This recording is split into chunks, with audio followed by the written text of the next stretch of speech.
Problem is you form this relationship, and then you've it's not natural. All right, we got a lot of thumbs down. Tyler, you also thumbs down on this one? Thumbs way down. Okay. I'm not sure which is worse. These AI companies actually being profitable and that bubble eventually bursting, or, the AI bubble bursting and us going through some severe economic turmoil, or this Black Mirror stuff actually existing. Both sound horrible to me. Okay. Here's a turn of events here for a Pennsylvania man. He is being hospitalized after his dog, allegedly, we're going to say this allegedly as if the dog could stand trial for this. I guess maybe we just need to look into the whole story here. It's been confirmed. Oh, has it now been confirmed? We can change the story. All right. Pennsylvania man now hospitalized after his dog fired a shotgun at him, injuring him in the back. Shot him in the back. The dog's a coward. I love the photo we use. According to Shillington Police, approximately 11:30 p.m. Tuesday, officials received reports of a shooting. A 53-year-old man had suffered a gunshot wound to his back. While police were on their way to the scene, officials were informed that a dog had jumped on the bed, set off the gun. Once at the scene, the officials found the man on the floor conscious. The victim told him that before the incident, he was cleaning his firearm, which he identified as that shotgun, had placed it on the bed. Officials said then he proceeded to sit down on the bed, at which time one of the dogs jumped on the bed, causing the weapon to fire around into his lower back. This seems like a story we've heard 16 or 17 times. I don't know if it's the same story, it just gets regenerated, like the hook when you're out kissing a girl at 16 on a dark lane and you get back home and there's a hook arm hanging on the door because there was a murderer on the loose with a hooked arm. Oh, my God. You've seen that story multiple times? Y'all never heard that story? I've never seen it once. That's a Y'all very never heard that specific story? No, I have not. There's a murderer on the loose, and he's got a hook arm, and then, you're out making out with a girl back in high school, and then you get home, you go walk around. That was called I Know What You Did Last Summer. You go around and open the door, and there's a hook hanging in the arm. You were that close to being killed. Oh, wow. I think I've heard this gunshot story 1,000 times. Yeah. Maybe it just happens a lot. No, we have had this story multiple times on Trash, and it's pretty amazing. I don't know how a gun discharges with the dog just jumping on the bed, but by the way, he sucks at cleaning a weapon. By the way, you don't clean it with a loaded chamber. Absolutely, yeah. But if you do go to the hospital, you've got to report, or they've got to report gun or knife wounds. So I guess you got to come up with some kind of elaborate story. I don't believe this though. Well, police are still investigating, but Tyler says it has now been confirmed. It was confirmed when I double-checked last night. Okay. By the way, update on the man. He's going to have a couple of surgeries, but they think he's going to survive, so I guess he's going to be okay. What about the dog? The dog, they took the dog to prison. They cuffed him, and they took him, and he's in there telling, I'd do it again if I had to. I tell you, this is the easiest. I don't know why the dog's talking like this. This is the easiest time I'll ever do. That man wouldn't even feed me. I get three hots and a cot here. Yeah. I don't know why the dog talks like that, Tyler. By the way, the Italian Greyhound, maybe. Yeah, the hook hand on the door urban legend is about a young couple parked in a car who hear a news report about an escaped killer with a hook for a hand, and upon driving away, they find the bloody hook still hanging from the car handle. This chilling tale first emerged around the mid-'50s and was popularized through an oral storytelling, a 1960 Dear Abby column. Oh, wow. And has been around ever since.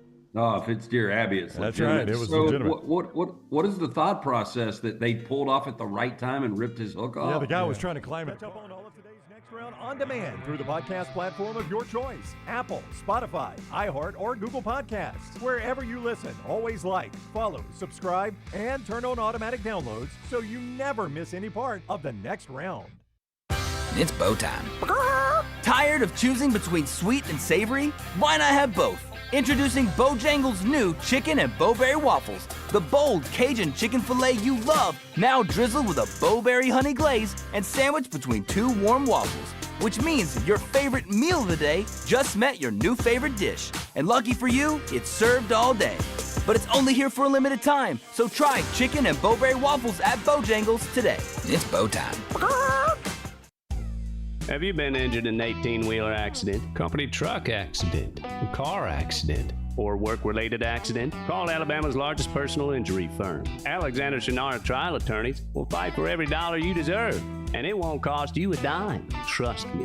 What do you say, man? Call me, Alabama. Call 659 777-7777 or go to shannara.com. No representation made that the legal services provided are better than legal services provided by other attorneys. Jim Dunaway, Lance Taylor, Ryan Brown. Live from the Birmingham Racecourse Casino Studios, the next round, presented by Bud Light, is on now. Live show now on our Tuesday. Upset alert later on. Lance off today, back tomorrow. He's Ryan Brown. I'm Jim Dunaway. Everybody behind the big glass, including Brooks, who handles social media. There is Tyler, of course, on the big board. And then Forrester in the back, who just handles everything. Forrester. He's also trying to chase down Brownie in Upset Alert. There's mathematics involved in Upset Alert today. People trying to catch Brownie, the Brown Bandit.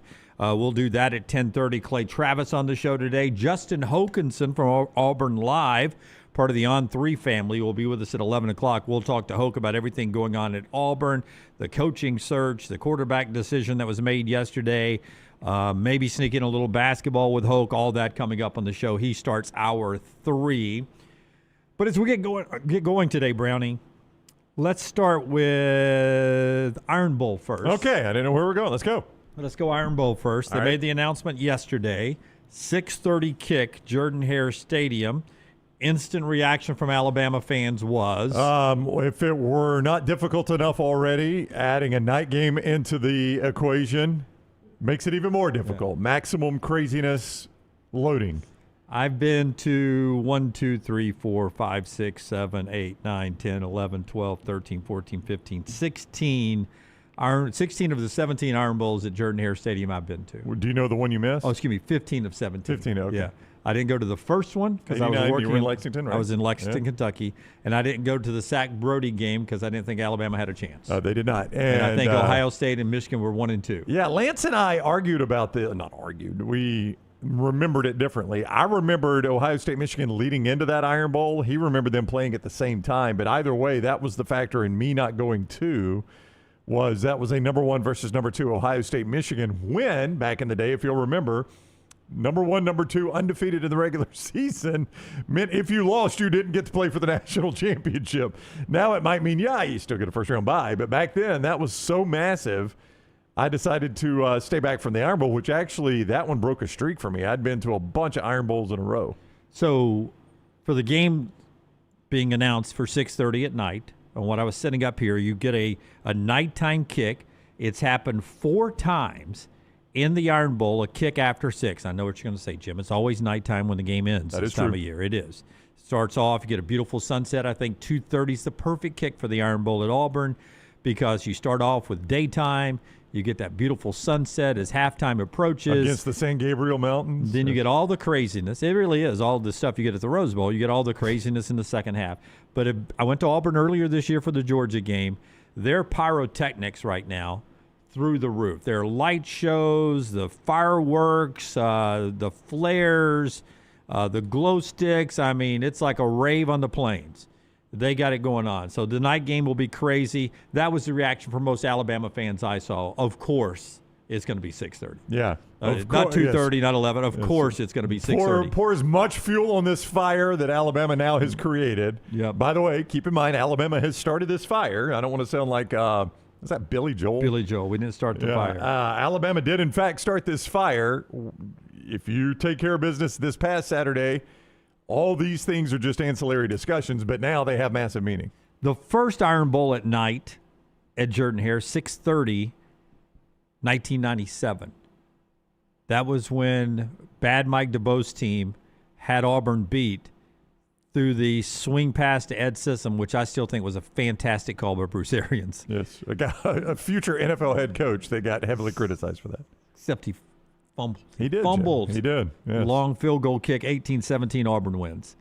99, it's a 6:30 game.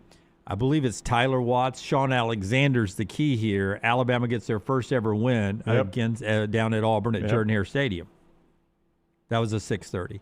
2003, 6:45. That's a go crazy Cadillac game. 28-23 Auburn wins. Oddly, Auburn almost did well. They were kind of in a coaching search, but they had a coach for that game, as it turns out. And then afterwards, Tommy Tuberville says, we're going to win the national championship next year, and they ended up going unbeaten just to get a chance to play for it.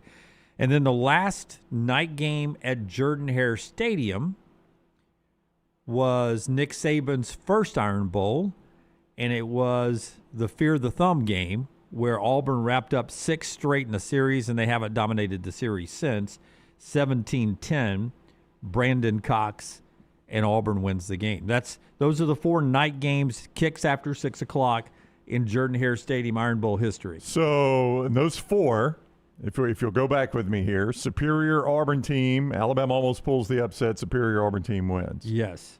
Superior Alabama team, Auburn almost pulls the upset, Alabama wins. Yes, I mean, it was a 9-point game, but yeah. What do you mean by that? Alabama wins. It was a 9-point game. I don't know if Auburn almost pulled the upset. Oh, yeah. I think they were leading in the fourth quarter. If you'll go back and look at that, yeah. I think Duval cut it to 22-17, but no, Auburn was leading in the fourth quarter because Alabama got a safety. It was kind of a wild exchange. Okay. All right, anyway. I'll take your word for it. Okay. The next one, superior Auburn team wins. In 03, yeah. In 03, and the next one, superior Auburn team wins. So if you look at it in the night game, the best team has won them all. But the upside there is Alabama actually played those close when they were the inferior team. Yeah. Yeah. The superior team, I guess the point I was getting at is all 4 of those were won by who was clearly the better team, because I think in all 4 of those games, there was obviously a better team and obviously an inferior team. For whatever that is worth, and I don't think it's worth a ton because the last one of these was 2007. So we're almost 20 years since the night Iron Bowl. But if you just go 2:30 finishing it dark the last couple of years. This is going to favor Alabama. Superior Alabama team, 4th and 31. Superior Alabama team. 4 overtimes. Multiple overtimes. John Mechie running an amazing route. That was duplicated by Brian Harsin just 2 weekends ago for a Cal overtime win. Yeah, so learn something along the way, huh? So it's always crazy. Well, it's crazier at night. It's night for 4 quarters at Jordan Hare Stadium this year. I think if you'll go back and look at the whole Iron Bowl history, superior team more often than not wins this thing. Like we like to talk about throughout the record books in this game. And I think we say that in the sense, especially at Jordan Hare, it's generally a blowout at Bryant-Denny. But especially at Jordan Hare, you throw out the record books because oftentimes the underdog plays this game way closer than you would imagine from the outside looking in. But it's kind of hard to say throw out the record books when you look at outcomes, because when you look at outcomes, more often than not, the better team wins this game. There are times where the teams are pretty similar, so it's kind of hard to say which one is the better. But far too often in this rivalry, unfortunately, you can clearly identify the superior team. And this year, there's no doubt it's Alabama. Now, that does not mean they're going to win or going to win easily, win it all, whatever. But I think more often than not, the superior team, the better team, wins this game. Let's get into a little Auburn and Alabama news, and then we'll talk craziness going on in college football, coaching circles, and everything else. Our look at Auburn and Alabama on campus brought to you by our friends at Bojangles today. You can make it bow time at Bojangles, whether it is for your upcoming high school football tailgate parties, if your team is still alive in the old state championship race, or your college football watch parties, or how about your holiday parties? From the fried chicken to the chicken tenders to the bow bites to the great sides, the biscuits, that peach honey pepper sauce. You can get those bow bites right now at your local Bojangles, by the way. You can make all of that part of your holiday party and do a holiday party that everybody will love, right? That's at your local Bojangles, whether it is breakfast, lunch, dinner, those bow bites, those hand-breaded tenders, tailgates, college football watch parties, holiday parties. You can make it bow time. DJ Durkin, man. I'm going to let you hear from him in a second. Just I've got a really big thought on this guy. I want to tell you about Urology Centers of Alabama first, but a big thought on DJ Durkin in a second. Urology Centers of Alabama, 205-930-0920, urologycentersalabama.com, 16 great locations. Over 70 years of the most compassionate, best urological care in Alabama. I say they're the best. I use them. You should too. 16 locations. That's how much they've grown in 70 years. What a track record. You can get anything from prostate health to kidney stones, everything in between, vasectomies. It's all right there. 205-930-0920, urologycentersalabama.com. I don't know if DJ Durkin is still in the mix to be the head coach. I don't know if he'll be retained by the new coach, if it's not him, to be the defensive coordinator. But what he is doing with Ashton Daniels this weekend is a coach that cares about the program enough that he's not going to ruin it for the next guy. Here's DJ Durkin on his plan to not play Ashton Daniels this weekend in a meaningless tune-up game for the Iron Bowl. Here's the Auburn interim head coach. DJ, you guys made a decision on what y'all are going to do with Ashton and just the redshirt situation and all that at quarterback heading into this week? I had a bet on if that'd be the first question or not, so I thank you. One, yes, we do. I feel you have a great responsibility as a head coach to do what is best for your football team and your program at all times. That's what you're hired to do. That's what you need to do. I also feel you have a great responsibility to the young men that you coach and their families to do what is best for them. And anytime you can kind of thread that needle where those two things align together, obviously that's the best and what makes it work. And I think in this case, we have that. I think the best thing for Ashton is to be able to preserve his redshirt year and be able to come back and play another year. I think it's tremendous for this program and also for him. I think he has great football ahead of him. And so we are going to do that. He will not play in this game so that he can keep that redshirt year. And again, I just think it's clearly the right thing to do. So he's got 3 games. Not going to play in this one. Going to play in the Iron Bowl. Mm-hmm. That'll be 4.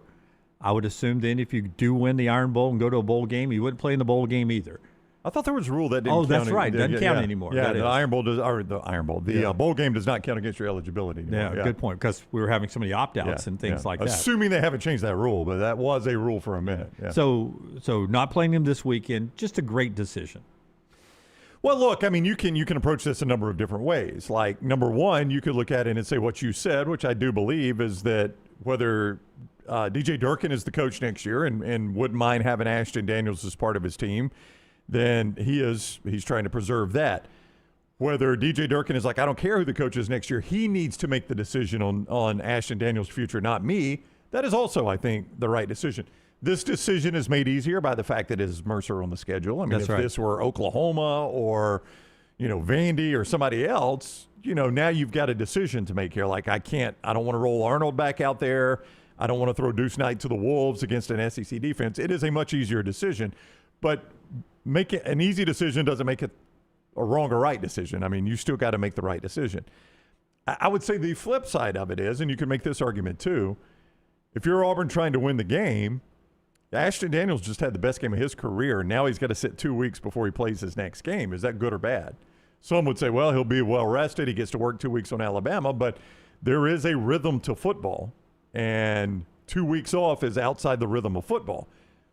Now, the other side of that is everybody will say, well, Ashton Daniels had not played in forever, and he comes in the Vandy game and it was terrific. So, you can approach this from a bunch of different angles.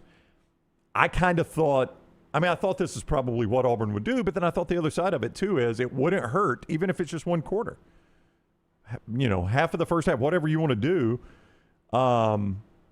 to let him get some more time with the lights on with these receivers just to get a little more confidence and rhythm heading into the Alabama game. It is another exclamation point on how stupid where we draw the lines of NCAA rules. 4 games instead of 3 games or 5 games, but it's 4 games.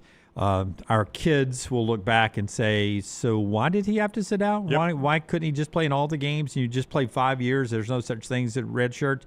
That may be a rule by next year. By the time we kick off next year, that may be the rule that we don't even have to redshirt anymore. You get 5 years to play, 5 seasons. We'll see what the future holds. But this decision is the right decision. So now, who's going to quarterback in the Mercer game? Well, got 2 other guys. One of them you've seen. Yep. One of them you haven't seen. So DJ Durkin gets asked what he's decided about quarterback for Mercer. Do you know what you will do at quarterback, Ashton, whether it's Deuce kind of getting his shot, or have y'all decided that yet?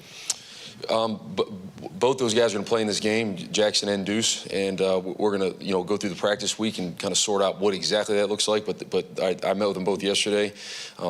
They are both tremendously excited about this. I feel like Deuce has a lot of great football ahead of him and hasn't had that opportunity. He's going to get that opportunity. And you could just tell a difference we practiced last night. You could tell a difference in him right there. And I think the same with Jackson. Jackson's a tremendously talented guy.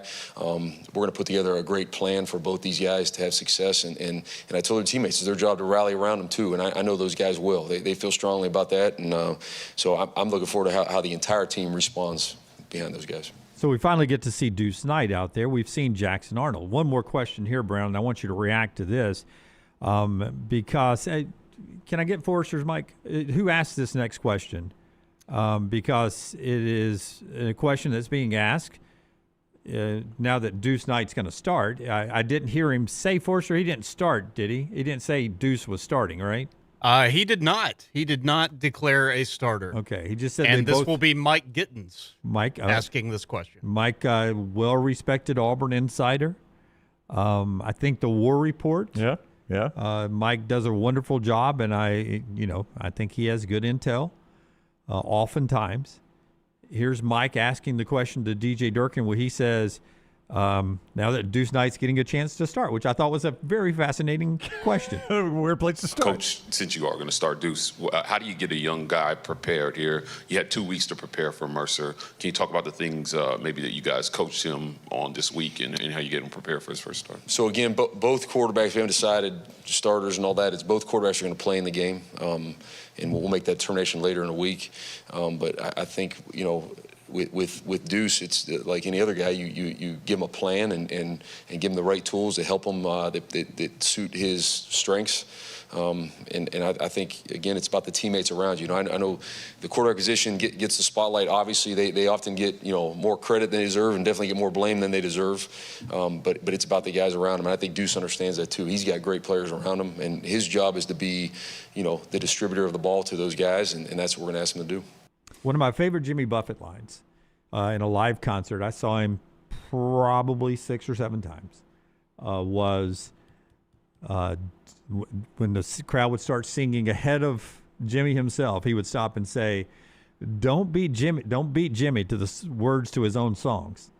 That was DJ Durkin. Was like, Mike, don't beat DJ to the words of his own song here. I haven't named Deuce the starter yet. Right. You get the feeling from Mike there that maybe he has a little intel. We'll get to see Deuce Knight first. And why not, Brownie? Why not? We know what Jackson Arnold can do. Yeah, I don't see a downside to starting Deuce Knight. This Mercer team, as people are pointing out in the chat room, is 9-1, but it is still a 9-1 FCS team. You've got the roster that is going to beat Mercer, right? So you know you're going to win this game. The coaches hate talking like that, but you do know you approach these games, whether you want to or not, you approach them differently, even if you want to go nameless, faceless opponent. So this is the perfect spot to start him. The guy that you're going to start in the Iron Bowl, Ashton Daniels, isn't going to play. You know what Jackson Arnold can do as a starter, and that has not been good. And Jackson Arnold, all of a sudden going out there and looking like an SEC quarterback against Mercer isn't going to change anybody's mind, because you know what everybody's going to say? It's Mercer. Yeah. So this is the perfect spot to start Deuce Knight. Hey, prepare as the starter, lead the team as the starter, control the huddle as a starter, control the meetings as a starter, go out and warm up as the starter, go out after we get the opening kickoff or we hold them and get the ball back as a starter, and act like the starter, and let's see how you do. And, not every quarterback gets an opportunity to do that. Yes, it's against Mercer. If he goes out and slays Mercer, he ain't starting the Iron Bowl. Nobody's going to, think he's a great quarterback because he beats Mercer, but it is an opportunity to operate the entire week as a starter. And while we don't see all that, Jim, the coaches do, and they know, hey, we gave him an opportunity to start. Look what he did in that meeting. Look what he did in that practice. Look what he did pregame. Look what he did, when we were down 3-0 early, when they kind of surprised us with a trick play. All those things factor into your judgment of this guy. Things we only see the product on the field Saturday. They would see the whole week leading up, and I think that's valuable. Valuable for who, though, becomes the question, because in this day and age with free movement comes Deuce now getting out into a game. If he looks fantastic, like Austin Simmons did last year, when we all started putting Austin Simmons in our top 5 SEC quarterback preseason list off basically one drive, if Deuce goes out there and looks great, ding, ding, his phone's ringing, whatever his ringtone is set at. It's a showcase. Yeah. Is off the hook. It's a showcase for him. Flip side of that, if Jackson Arnold goes out there and looks great, maybe you're getting him off your NIL books. Well, if he looks good, he's able to go somewhere else and get a check somewhere else. You don't have to pay him next year. Yeah, I mean, I don't think a team is going to bite on him playing against Mercer. I think you've got enough film on him from 2 years at Oklahoma and Auburn to know what Jackson Arnold is. Okay, well, I just want to point one thing out. Okay, please do. I'm going to reference your wardrobe. I believe there was a FCS Jacksonville State-like team that, as an FCS team, took a pretty decent Auburn team to overtime. You mean when Jack State played them? Yeah. Yeah, it took them to overtime. And if Jack State if John Gross had kept the foot on the gas, they probably win the game, honestly, in regulation. But it goes to overtime. Now, that was FCS Jack State. That was FCS Jack State. Yeah, that was sort of like where Mercer is. Yeah, big C, little OCK, yes. Now, Brooks makes a good point. Tyler, Brooks, the point you just made in the chat room, because this could be a valid point, too. You said what in the chat room just now, Brooks? Mercer is likely resting some of their starters because this is a meaningless game for them as they're FCS playoff bound. Yeah, which starts the very next week. Maybe in 2 weeks. I think it's Thanksgiving week. Maybe it is the very next week. Unless they have a bye. I remember a few years ago, Chattanooga came and played at Alabama and rested their starting quarterback. A true freshman played for Chattanooga against Alabama because they had already wrapped up the SoCon and were playoff bound, so it was a meaningless game for them. Yeah, I don't know if you guys saw the Tennessee Tech coach leading up to the Kentucky game. He was doing a Zoom press conference or whatever, and he out and out said, "I hate this game." Yeah, because they were 10-0. Yeah, I hate that we're playing this game right now. I know why we're doing it, and the same thing like Brooks is talking about. Mercer's doing it to get a paycheck. But the bigger Mercer could go play every starter, and they could ball out all day and probably not win in an SEC stadium. So why even risk it, right? So, yeah, I mean, now Jack State, to your point that day. That was early. That was early in the season. That was game number 2, and, you're still playing all out at that point. So, look, there's a lot of factors here. Now, Jackson Arnold, I don't think a good performance against Mercer is going to con anybody into taking Jackson Arnold, thinking that this guy is some dynamite quarterback. But I do think what you're seeing here is if DJ Durkin gets this job, and I may not even have to say if DJ Durkin gets this job.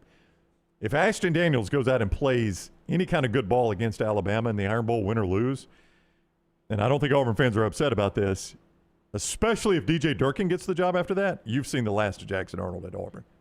I don't disagree with you. You say nobody. You say nobody on Jackson Arnold. I don't think anybody's they may take him knowing what they've got. I'm just saying I don't think a performance against Mercer is going to make them think he's changed. I'm just in the SEC. Clark Lee Vandy, post Diego Pavia. You could find better than Jackson Arnold. You think so? Yeah. I'm just throwing you out there. And I'll answer all of them if you want me to. No, I'm just saying that was the first one I thought was, okay, they got to do something. If Diego doesn't get an 8th year, they've got to do something up there. And it'll be a chance for Clark Lee to prove this is not Diego Pavia generated what his success has been if he's still the Vandy coach next year. I'll point out that Clark Lee, I don't know if Vandy played Oklahoma. I don't guess they did because this is the 2-year schedule. So they didn't play Oklahoma last year. But they did play Auburn this year. So he's gotten a good look at – well, actually, no, because Jackson Arnold didn't play the game. So he's never actually faced Jackson Arnold. I think Vandy can do better than Jackson Arnold personally. If I'm Clark Lee – I got this guy from New Mexico State, so I can go find a quarterback in some desolate places, and I don't necessarily have to get an SEC guy. Yeah, it'll be interesting to see what his future is. So that's Auburn's quarterback choices. Now, remember, if he had started one more game earlier, if Hugh Freeze had put Ashton Daniels out and maybe Hugh knew what he was doing too. Maybe he had done the math. So if Hugh made this decision a long time ago, hats off to Hugh for not burning it earlier, waiting till they got to a point to measure it out, skip Mercer, play Alabama if he was good enough to do it. If he was thinking that far ahead, hats off to Hugh or DJ Durkin, whoever did the math on this to make it work out for Ashton Daniels to be available for the Iron Bowl. I wonder what the decision would be if he had started one game earlier and it was the Iron Bowl choice. Does he play in the Iron Bowl and burn the red shirt, then his college career is over? You hate to do that to the kid, but if DJ Durkin is also getting paid to win games, like I get that there's a what's interesting right if for the Ashton kid. Daniels opted out at that point. And he could make that choice. Boy, that would be a tough one. But, you've also got the aspect, Jim, of bowl eligibility. I mean, Auburn's got to win those games to get bowl eligible, and I don't know how important that is to Auburn fans. But it's only hypothetical, but it would be interesting to see what the player would do, knowing that all of a sudden he's become an SEC starting quarterback. And even if it's not Auburn next year, even if he burned bridges by not wanting to play in the Iron Bowl so he could have another full year of NIL availability, how would he look at Vanderbilt or someplace that's like right. that? No. It's a financial decision. Yeah, now you're talking to Clark Lee, and you're like, this Ashton Daniels guy was good against my defense. I mean, and, he showed enough in the Arkansas game and against Vandy that I'm sure there are coaches out there that are looking at Ashton Daniels. If he's got another year and he doesn't like the way Auburn goes here, I think he could have some value in the portal. Yeah, bottom line is we need to get rid of this 4-game rule. Amen. It used to be a 1-game rule, so we obviously can move the line we want to. Just make it a certain length of time, whatever you decide to do, 6 seasons, 5 seasons, whatever you should do. Unlimited eligibility. Whatever it is. Whatever you want to do. It's stupid to say, okay, you guys can't play in this game or you're going to burn a year of eligibility. Let's just say everybody's got a certain amount. Whether you play in a game or you don't play, 5 years. Yeah. You got 5 years to play college football. I mean, it's just so weird that we set that rule, I don't know how long ago. I mean, freshmen used to not be eligible. The thing that propelled freshman eligibility was the Marshall plane crash. Because Marshall had to play so many freshmen, the NCAA gave them a waiver. What was that, 1971, I think it was? Somewhere around there, The NCAA gave them a waiver, and then the NCAA looked at it and was like, well, what's so wrong with freshmen playing? You used to only have 3 years, Jim. And then we moved it to 4 sometime in the 70s. Why not here in the 2020s say, well, 4, why stop at 4? Why not do 5? Let's 5 years to play 5 years. And then we still have medical red shirts. You want to do that kind of thing. All right, one more thing in the opening segment to get to. Clay starts hour 2 at 10 Central. Show being brought to you by a couple of our great sponsors. One of them is Greg from Pell City and Storm Restoration Roofing. There's no limit to how many times Greg, in the history of your house, will get on your rooftop. If you work with Storm Restoration Roofing, he'll continue to take care of it. But the entryway to meeting Greg from Pell City, his wonderful wife Andrea, and this locally owned company, is making the phone call, 205-542-3531, or going to their website, stormrestorationroofing.com. Greg is going to give you a free, no-cost roof inspection. I'm sure this goes back to Andrea. I'm sure this goes back where Greg's like, listen, I'm not getting up on that roof for free. And Andrea says, look, honey, we've got 10 kids. We're a great Alabama family. Let's do something for other families. Let's give them a free, no-cost roof inspection. And Greg said, Mama, you run the house. I will give them a free, no-cost roof inspection. If they call my number, my cell number, 205-542-3531, or if they go to the website, Storm Restoration Roofing. I'll tell you what, even if they go to Facebook and they like one of our cute Halloween pictures or one of our cute Christmas pictures, Greg from Pell City on Facebook, then I'll give them a free no-cost roof inspection as well. Free no-cost roof inspection from Greg from Pell City, A+ rated with the Better Business Bureau. He'll let you know what's going on top of your roof. He'll also replace any shingles that are loose, any things like that, because he has a builder's license that can do small repairs. He does storm damage repairs, roof replacements. He does it all A+ rated, wonderful with insurance providers. You just can't beat it. Greg from Pell City and Storm Restoration Roofing, and our friends at... It's big enough to meet every single need you have, but also small enough to know you, because they are a community bank, and they have been doing this for a very, very long time. They don't just open accounts. They open relationships. Family-owned, community-focused, built on trust. For more than 100 years, serving Shelby and Tallapoosa County and all of Central Alabama with local decisions and personal service that feels like home. So whether you're starting a business, buying a car, or planning for tomorrow, Central State Bank is with you every step of the way. Central State Bank, rooted in community, driven by relationships, member FDIC. If we did booth cams like they do, even Fowler and Herb Street do it now, the local radio broadcast, they do booth cams. If you could see behind the scenes, I've told you this several times recently, that I have these hand signals to everyone on the set and to Forrester on what's the next commercial read. And Forrester caught me there doing this right here.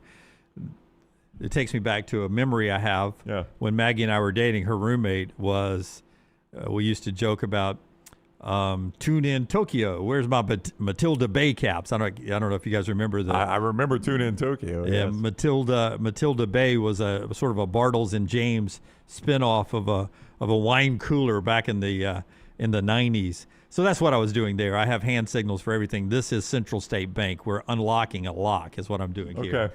It's not what you think it is. Yeah, I almost did the other read. Yeah. It's not what you think it is. So it's in 3D. Yeah. It's not the Twin Peaks one. This one is absolutely unlocking a lock. That's what you caught me doing there. It's, silent counts is what we're doing on the show. Yeah, it's loud in these stadiums. It really is. Silent count. Before you tell us about Alexander Shinara, trial attorneys. He's building a house? Yeah. Oh. Before you tell us about that, one other thing here from the Kalen DeBoer news conference yesterday. The most talked about thing, this isn't why Alabama lost the game, but everyone's talking about the missed field goal right before the half. The high snap, the missed kick, got to make the kick regardless. But more importantly, the reaction from Connor Talty afterwards to the long snapper. Kalen DeBoer gets asked about this. Cut 3, Tyler, if you can. And this is the Alabama head coach dealing with something that really he wants to put in the past and move forward. You want to move away from that game. So much ahead for Alabama if they can get back on track. Here's Kalen DeBoer getting asked about his place kicker's reaction to a missed field goal right before the half. Here's Kalen. After the missed field goal, the television cameras caught Connor Talty kind of getting upset with David Byrd and the placement of the snap. Just what's your reaction to that, and really what's your message to the entire unit as they look to improve? Yeah, we're all competitive, and those guys are competitive, and they want to make that kick and have the execution be at a high level. And every single one of those guys are always taking ownership. But obviously in that moment, Connor's a competitive guy, and he knows how important those points are, and the response and everything like that. Not exactly what you want, but it's also an understanding of how important it is to these guys, and they work together relentlessly in practice. I see it. There's a cohesiveness that these guys have. And so, in the locker room, I think they got that resolved very quickly after the fact, and we're ready to go out there and execute more throughout the game. Yeah, so that's a great answer from the coach there. If he had put his head down, ran off, and didn't look like he cared, fans would have been upset about that. Fans love to get upset about anything. And listen, sometimes you got to make those kicks even when everything's not perfect. Is it an ideal reaction? Coach just told you it's not. But I totally understand getting upset when something doesn't go right. Yeah, totally understand that. Yeah, I mean, sure. But don't you, if a quarterback, if the right tackle, this is hitting too close to home for Alabama, but if the right tackle can't stop the pass rusher, and Ty Simpson comes over and just unloads on his offensive line, and ABC catches it, and Sean McDonough sets McElroy up, McElroy's probably going to say, hey, look, these are uncomfortable conversations to have, but somebody's got to be the leader of that offense. And occasionally, as the quarterback, you got to get on the receivers or the offensive line because you're the leader of that unit. And you got to show leadership, and sometimes that leadership is tough conversations. And this happens in college football games. You see it happen. You've literally seen that happen all the time. And I'm all for it. Yeah. Which is what I was saying about the kicker. That's what I'm saying. The kicker should be the leader of that unit, I guess. I don't know. Kickers are interesting individuals most of the time. They're cut a little different than your normal college football player or NFL player. So it is weird to see them chewing on somebody, but at some point, somebody's got to be the leader of that unit, right? Yeah. Or the unit is going to poorly perform, which, by the way, Alabama's special teams aren't good. They haven't been all year. It's a weird, I don't know. Alabama's special teams they're not good. Field goal kicking's been an adventure. Snapping's been an adventure. They are not explosive at all in the kick return game. I don't know. Alabama's special teams are just kind of there. Sort of what you expected coming into the season, though, to be honest. That was one of the spots they were returning nothing. You mean across the board or just in the field goal kicking situation? Across the board, I was not expecting them to be dynamic on special teams, but you don't want it to be hurting. What I don't understand, and I'd never understand about this with the fans, but that's why fans are fans. We've said this for years. It's short for fanatics. That's right. But I don't understand why it gets so personal. I don't understand it. And for people, even people behind microphones, to make it personal about the kicker, I hate that guy. Things like that makes no sense to me. Do you think he wanted to miss that kick? Do you think he wants to not to be successful? But what DeBoer said after the game is also true. He's got to be able to, like, it's one thing to get upset about mistakes and stuff falling apart around you, but if you're the leader, you've also got to fight through that. Oh, you do. Yeah. You do. It can't end your day. But you can't, people can't be personal to the people who are messing up trying to succeed. You can be upset that the kick didn't go through. You could be, but it's not like the effort wasn't there, you know? Yeah. You let Bray Hubbard be an example to everyone. You guys were, not you, but you guys were all on Bray Hubbard at Florida State game. Has Bray Hubbard, you know, has he given you 18 pounds of flesh already since then to show you that? Oh, he's a fan favorite now. Yeah, I mean, he has battled back. I mean, ride with this guy. I mean, obviously he's the best kicker you got on the roster, or somebody else would be out there. Maybe you see somebody else this weekend. Maybe the coaches make a healthy change. And if they do that, then that means this guy is no longer the best kicker on the team. But if he's the best you got, it's not going to do any good to sit there and say you hate him, especially when you're about to go down there and play at night a week from Saturday when God knows good kickers have gone there to die. You know, I'd dial it down a little on Connor Talty. I'd try to, you know, send him flowers and donuts and try to get him in a good state of mind before he goes down to the haunted house on the plane. You sound like Nick Saban. He used to say, send positive thought, you know, have positive thoughts about the kickers. Especially the kicker. Yeah. Of all the players. Guys, yes. Especially the kicker. It's like kickers, the pilot who's landing your plane, your doctor before surgery, and then after that, I don't know. But those are the top three. The top three. Kickers, kicker, pilots, and doctors. Pilot, and your doctor who's about to perform surgery. Send them nothing but positive thoughts. There's no reason to sit there and say you hate somebody. When we come back, a crazy day for Ole Miss. Oh, my goodness.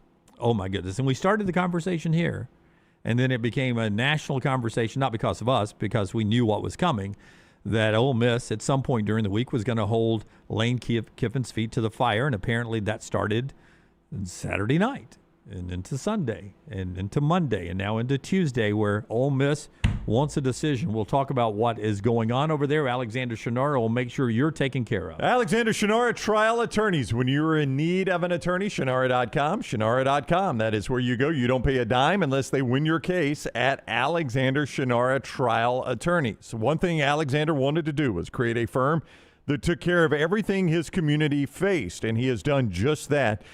They now not only handle personal injury claims, but claims for fire and storm damage, bad drug and device claims, disability, workers' compensation, and a host of other claims. And in the process, they've recovered more than $2 billion for their clients. You could see more and get in touch with the firm that you need to go to when you're in need of an attorney. Shinara.com, Shinara.com. Follow Scott Forrester on Twitter at ScottForresterTV. Have you been injured in an 18-wheeler accident, company truck accident, a car accident, or work-related accident? Call Alabama's largest personal injury firm. Alexander Shinara Trial Attorneys will fight for every dollar you deserve, and it won't cost you a dime. Trust me. What do you say, man? Call me, Alabama. Call 659-777-7777 or go to Shinara.com. No representation made that the legal services provided are better than legal services provided by other attorneys. This hour of The Next Round is presented by the Birmingham Racecourse Casino, now featuring 7 days of giveaways with your chance to win a share of up to $125,000. The more you visit the Birmingham Racecourse Casino, the more chances you have to win. Hey, there's nothing worse than waking up to a plumbing problem. Don't get caught in a flooded house. Call the guys at Hemphill Services. Adam, Chad, and the team at Hemphill are the only ones I trust to fix it and fix it right the first time. Hemphill Services does it right and always at a fair price. For all of your plumbing, cooling, and heating needs, trust the name that Birmingham has trusted since 1954. That is Hemphill Services. Call now, 205-229-2090. That's 205-229-2090. Thanksgiving is here, and let the New York Butcher Shop be the place to get all of your holiday meal items. Their premium turkeys are fresh, free-range, and hormone-free. The New York Butcher Shop also has a wide selection of chef-prepared side items to help save you time in the kitchen. Pick up a bottle of wine, and your meal will be complete. Turkeys are selling fast, so place your order today. 2 locations to serve you, in Cahaba Heights and on Highway 119 in Greystone. The New York Butcher Shop. Rare quality, well-done service. Get all your favorite Next Round gear all in one place, nextround.store. From our Next Round hats to the logo tees to the all-time best-selling Y'all Can Have the Rest shirt, you can look your best by shopping with us at nextround.store. Take the Next Round anywhere with nextround.store. Hey, let me tell you about our friends at Urology Centers of Alabama. Compassionate and comprehensive urological care with 35 physicians, 17 locations across Alabama. Their patient-centered approach to all of your urological needs. Remember, they've got that new men's health center. It is beautiful, helping men with a wide range of sensitive male issues in a comfortable environment. You can always go online, visit urologycentersalabama.com, schedule an appointment with one of their many urologists today. Hey, for all of your IT and printing needs, reach out to our friends at Xerox Business Solutions. Look, I'm still one of those old school guys. I print my notes every single day for the show. If you watch the show here on the Next Round, you see all the notes in front of me. From day one, Xerox Business Solutions, they've been with us here at the Next Round. Local for over 45 years. For all of your IT and printing needs, visit XeroxBusinessSolutions.com or call 205-969-3000. That's 205-969-3000. Next Round shirts, Next Round hoodies, and Next Round hats are all in one place. NextRound.store. Find your favorite piece of gear from your favorite show and put it in your rotation. You never know. You might be in one of our videos showing Next Round gear being worn all over the world. Find all your favorite Next Round gear by visiting NextRound.store. Place an order for you and that big Next Round fan in your life at NextRound.store. Look your best at work, at school, at the stadium, or anywhere you go wearing Next Round gear from NextRound.store. It's bow time. Tired of choosing between sweet and savory? Why not have both? Introducing Bojangles' new chicken and bowberry waffles. The bold Cajun chicken filet you love, now drizzled with a bowberry honey glaze and sandwiched between two warm waffles. Which means your favorite meal of the day just met your new favorite dish. And lucky for you, it's served all day. But it's only here for a limited time, so try chicken and bowberry waffles at Bojangles today. It's bow time.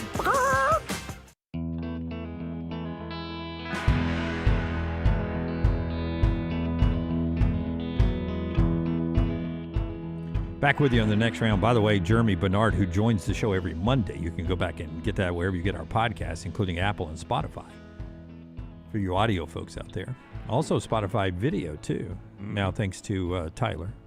I assume it was you, Tyler. That was the Rumble. It was. They got us to that. No, it's separate. I did both. You can watch us on Rumble as well, and you can even click your screen off on Rumble and still continue to listen. Yeah, Tyler's Rumble was a whole different project he's working on, and I am told it got one step closer yesterday, is what I am told. Yes, hoping I can reveal more at the end of the week or beginning of next week, but big plans are in motion. Tyler has for Rumble. Jeremy Bernard yesterday was named a semifinalist for the Biletnikoff. 3 times Alabama has won that award. Jeremy won't win it, but he's one of 13 semifinalists, deserving of that honor as one of the best wide receivers in the country. Likely will go to a Ohio State receiver because God knows they don't play in a big game and really a competitive game, but they've got 2 really good ones. They do. I mean, those guys are good. No matter they what. are good. We'll see them be really good at some point in the playoffs, probably the best team in the country. I just wish their schedule was better so we'd see them in some pressure situations. But Amari Cooper, Jerry Jeudy, and Devontae Smith have all won the award for Alabama. Jeremy Bernard adds to the legacy, being a Biletnikoff Award finalist. What is going on in Oxford, Mississippi, after Brownie tells us about Inverness Country Club. Yeah, Inverness Country Club, our country club home on this show. We play out there a good bit and absolutely love it. The food is great. The course is fun. The people out there are terrific. Getting to know some of the members out there has been fun for me. Resort-style pool when the weather is a little bit better. Great tennis facility with big things coming for that as well. Last time I was out there at Inverness, Aaron drove by in the golf cart with some Next Round audience members that had heard these advertisements and were looking to join out there. So it's been great to see some of the Next Round people out there, too. You can schedule a tour yourself by calling Aaron, 205-991-8608, or visiting ICCalabama.com. It is a great place to meet others in the community, to network, just to enjoy a great day on the course. They've even got childcare. If you've got a meeting, you have it right there at the course, at the clubhouse, and drop your kids off. You want to play 9, want to play some tennis, go out on a date. They've got great childcare at Inverness, just one of the many wonderful things they have there at Inverness Country Club. Go ahead. 205-991-8608 or ICCalabama.com. All right, so Lane Kiffin, let's go back to Saturday first. After the win over Florida, here's Lane Kiffin getting asked about his future at Ole Miss in the postgame news conference. He's rumored to be maybe going to Florida, maybe going to LSU, maybe staying at Ole Miss. Here's Lane Kiffin after the game.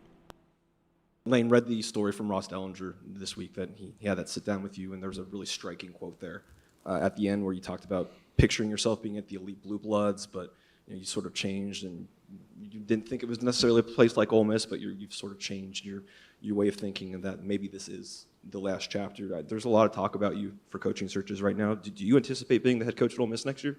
Yeah, I think the last chapter thing makes me feel like I'm like 80 years old, So I don't like being old, so I don't really like that part of the story that makes me feel like I'm on my last chapter. So I love what we're doing here. Today was awesome, and I don't talk about that stuff. And really, to even talk about it right now would be so disrespectful to our players and how well they played today. We got a lot of things going here, doing really well, and I love it here.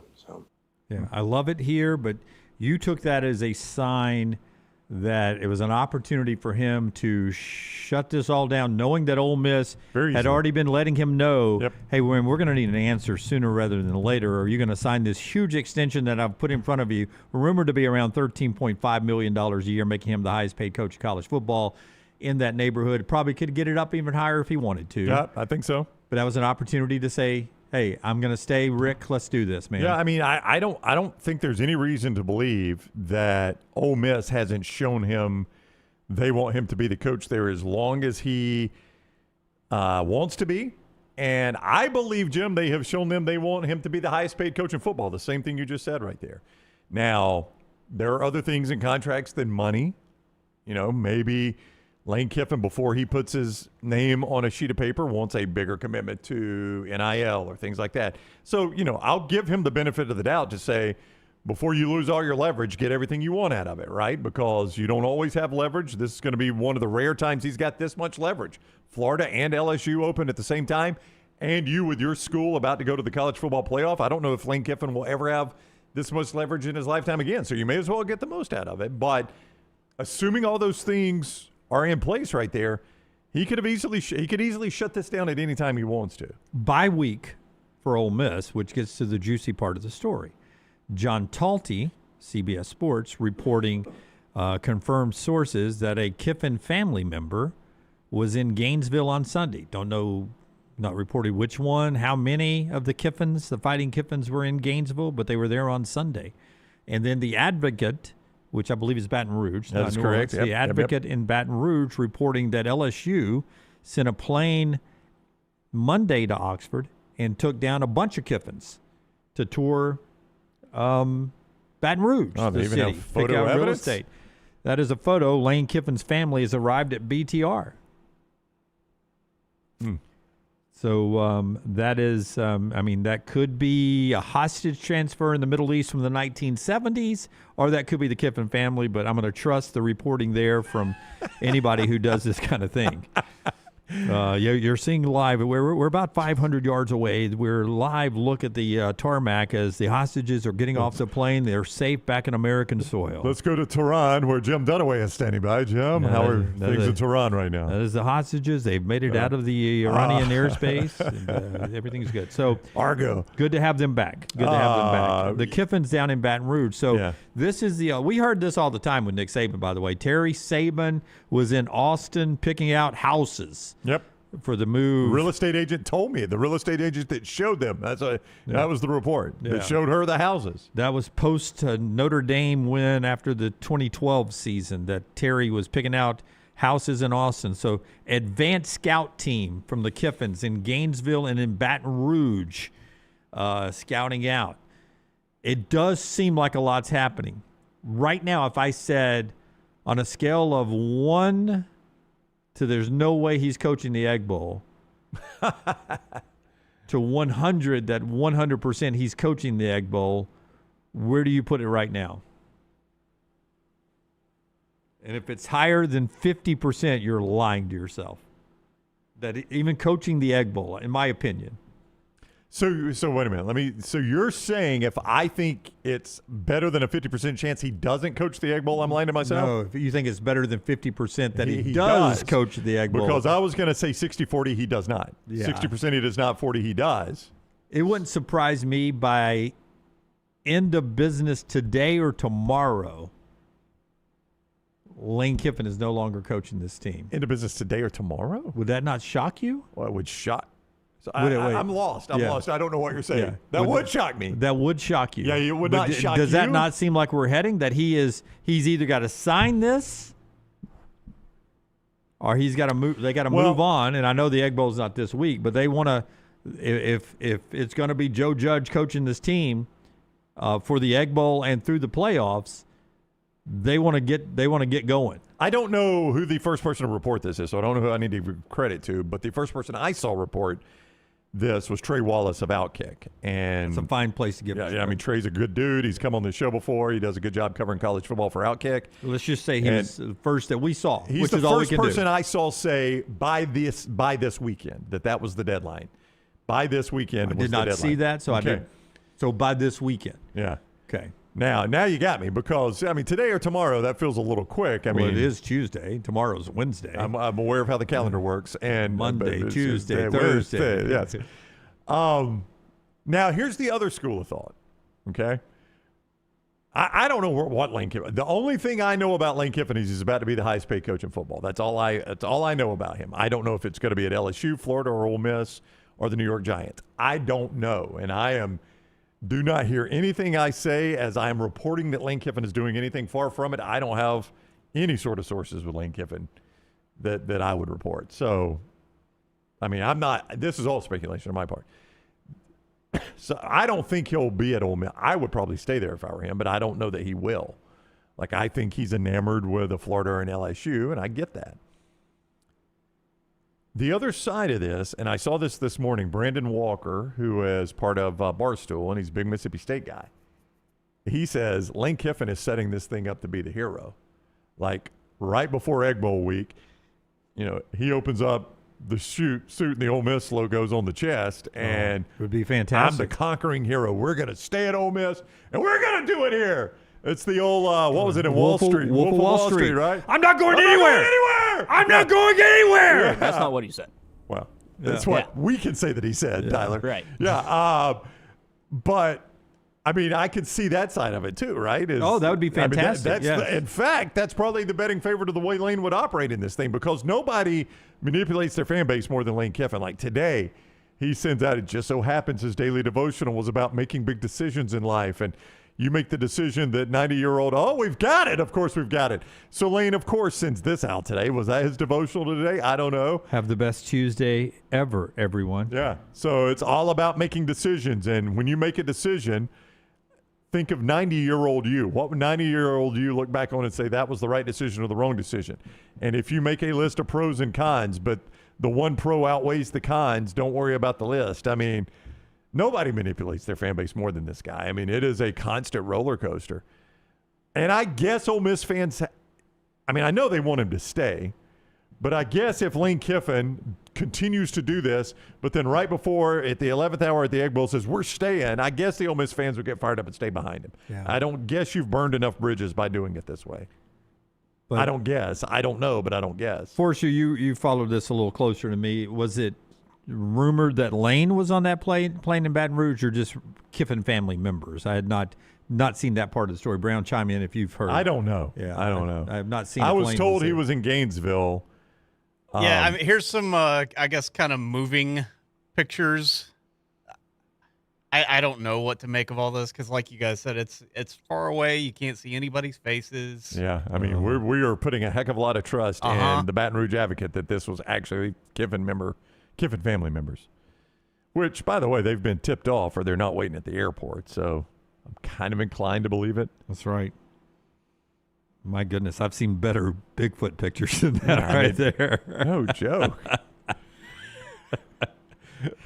If you'll see here, we have landed on the moon. Neil Armstrong will have the first words momentarily. My favorite part of this is that Knox already has a high school to play with. It's according to Tiger Dropping message board. Tiger Dropping is back. A guy whose success rate of projecting future things inside the LSU athletic department is like over 90%, according to the message board folks. That there's a high school that Knox has linked up with. He's going to be the quarterback there, very Arch Manning-esque, and he's going to be on the move.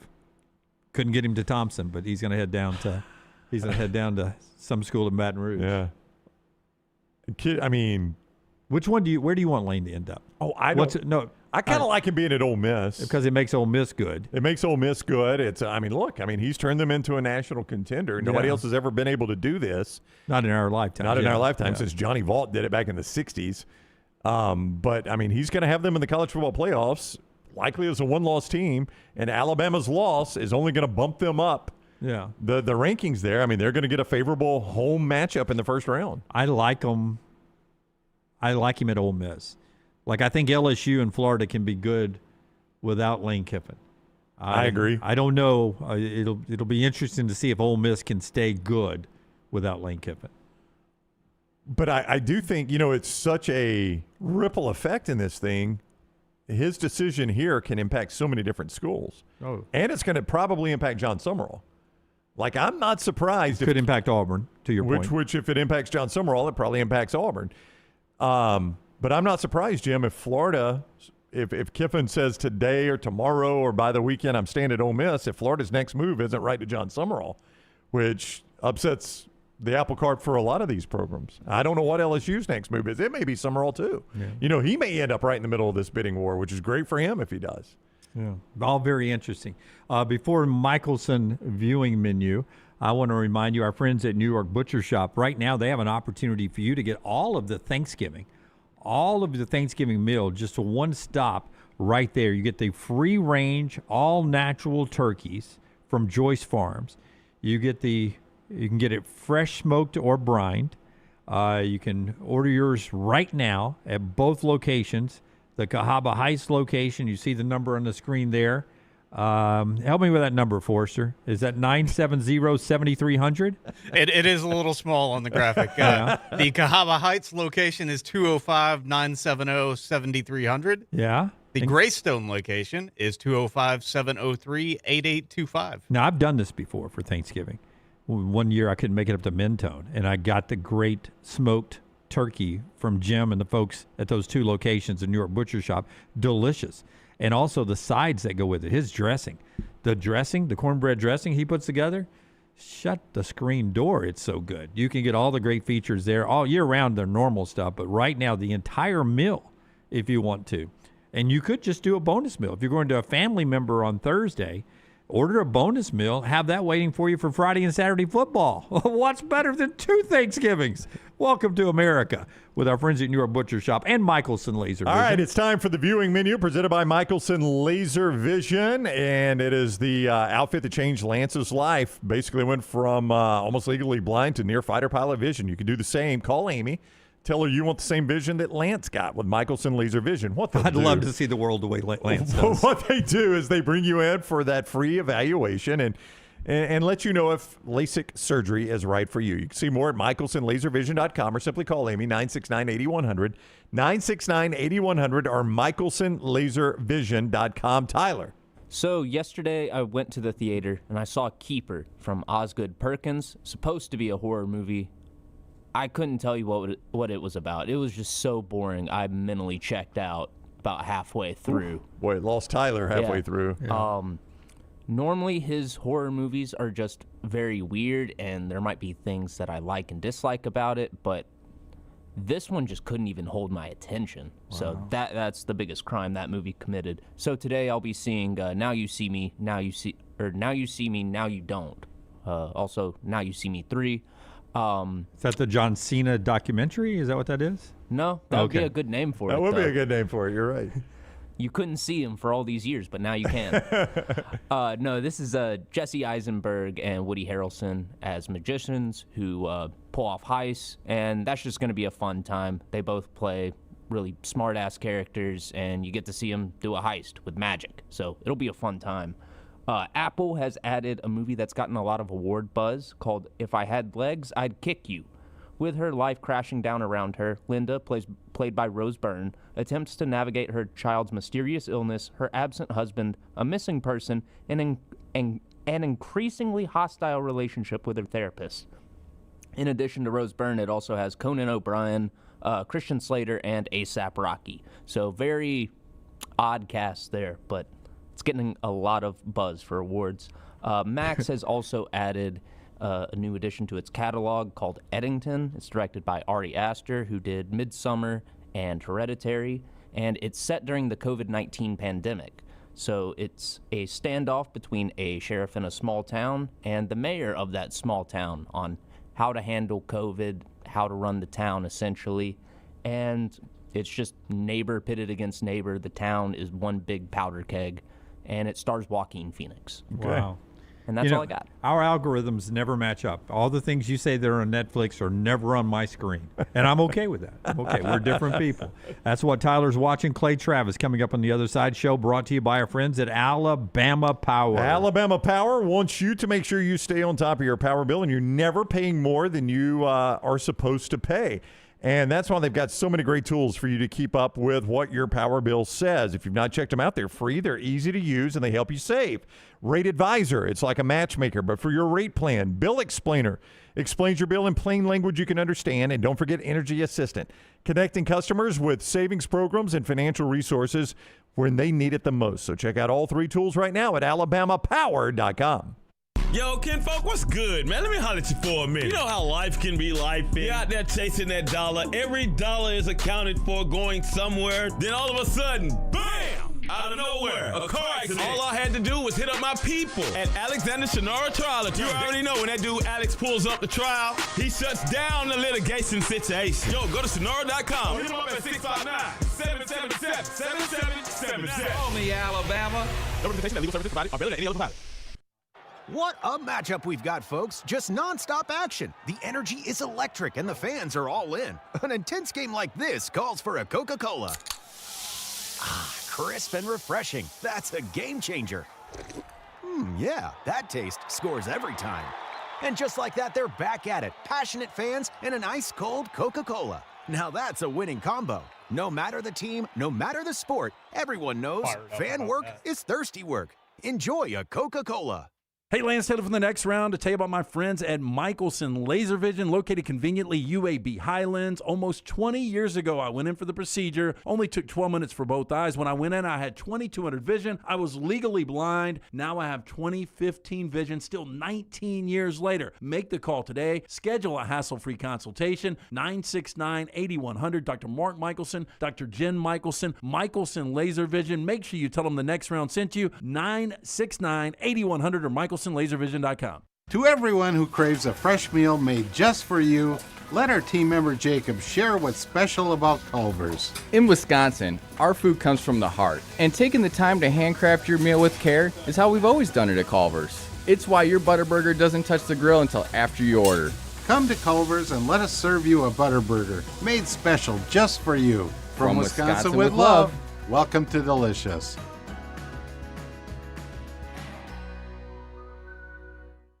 Think about the best summer nights of your life. How many of those were in a great t-shirt? Visit nextround.store to get the perfect t-shirt for the next perfect southern night. Nextround.store. The memories are waiting.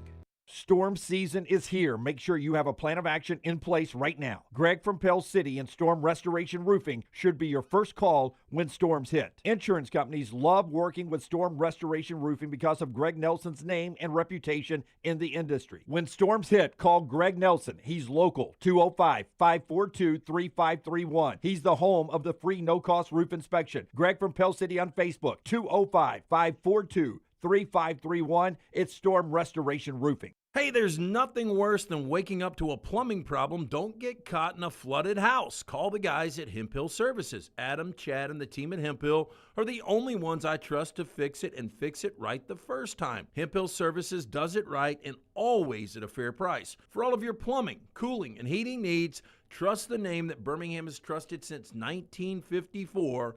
That is Hemp Hill Services. Call now, 205-229-2090. That's 205-229-2090. Get all your favorite Next Round gear all in one place. NextRound.store. From our Next Round hats to the logo tees to the all-time best-selling Y'all Can Have the Rest shirt. You can look your best by shopping with us at NextRound.store. Take the next round anywhere with NextRound.store. It's bow time. Tired of choosing between sweet and savory? Why not have both? Introducing Bojangles' new chicken and bowberry waffles. The bold Cajun chicken filet you love, now drizzled with a bowberry honey glaze and sandwiched between two warm waffles. Which means your favorite meal of the day just met your new favorite dish. And lucky for you, it's served all day. But it's only here for a limited time, so try chicken and bowberry waffles at Bojangles today. It's bow time.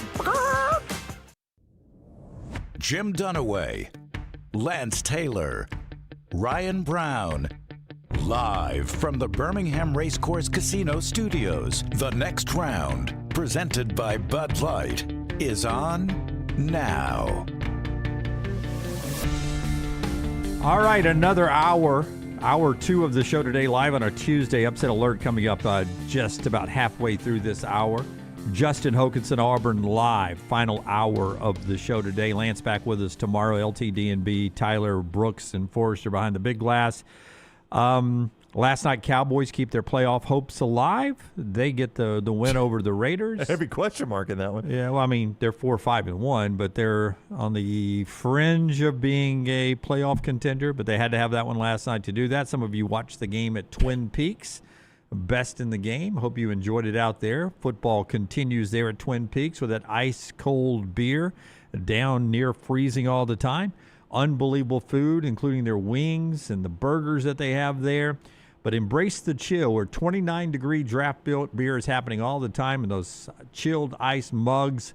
All the great scenic views, plus the great food and the TV setup. At Twin Peaks, the closest one to our place is just near the Galleria there in Hoover, a wonderful location to enjoy. So find your lodge in your neighborhood with our friends at Twin Peaks. Enjoy that view one more time at Twin Peaks. All right, before Clay joins us, we've talked about the Auburn decision at quarterback. No Ashton Daniels this week, saving him for one more game in the regular season against Alabama so he doesn't have to burn the red shirt. We've talked about Lane Kiffin. We have not talked about tonight's selection show, where the playoff committee will give us their third ranking, and the question for everyone is, how far does Alabama drop?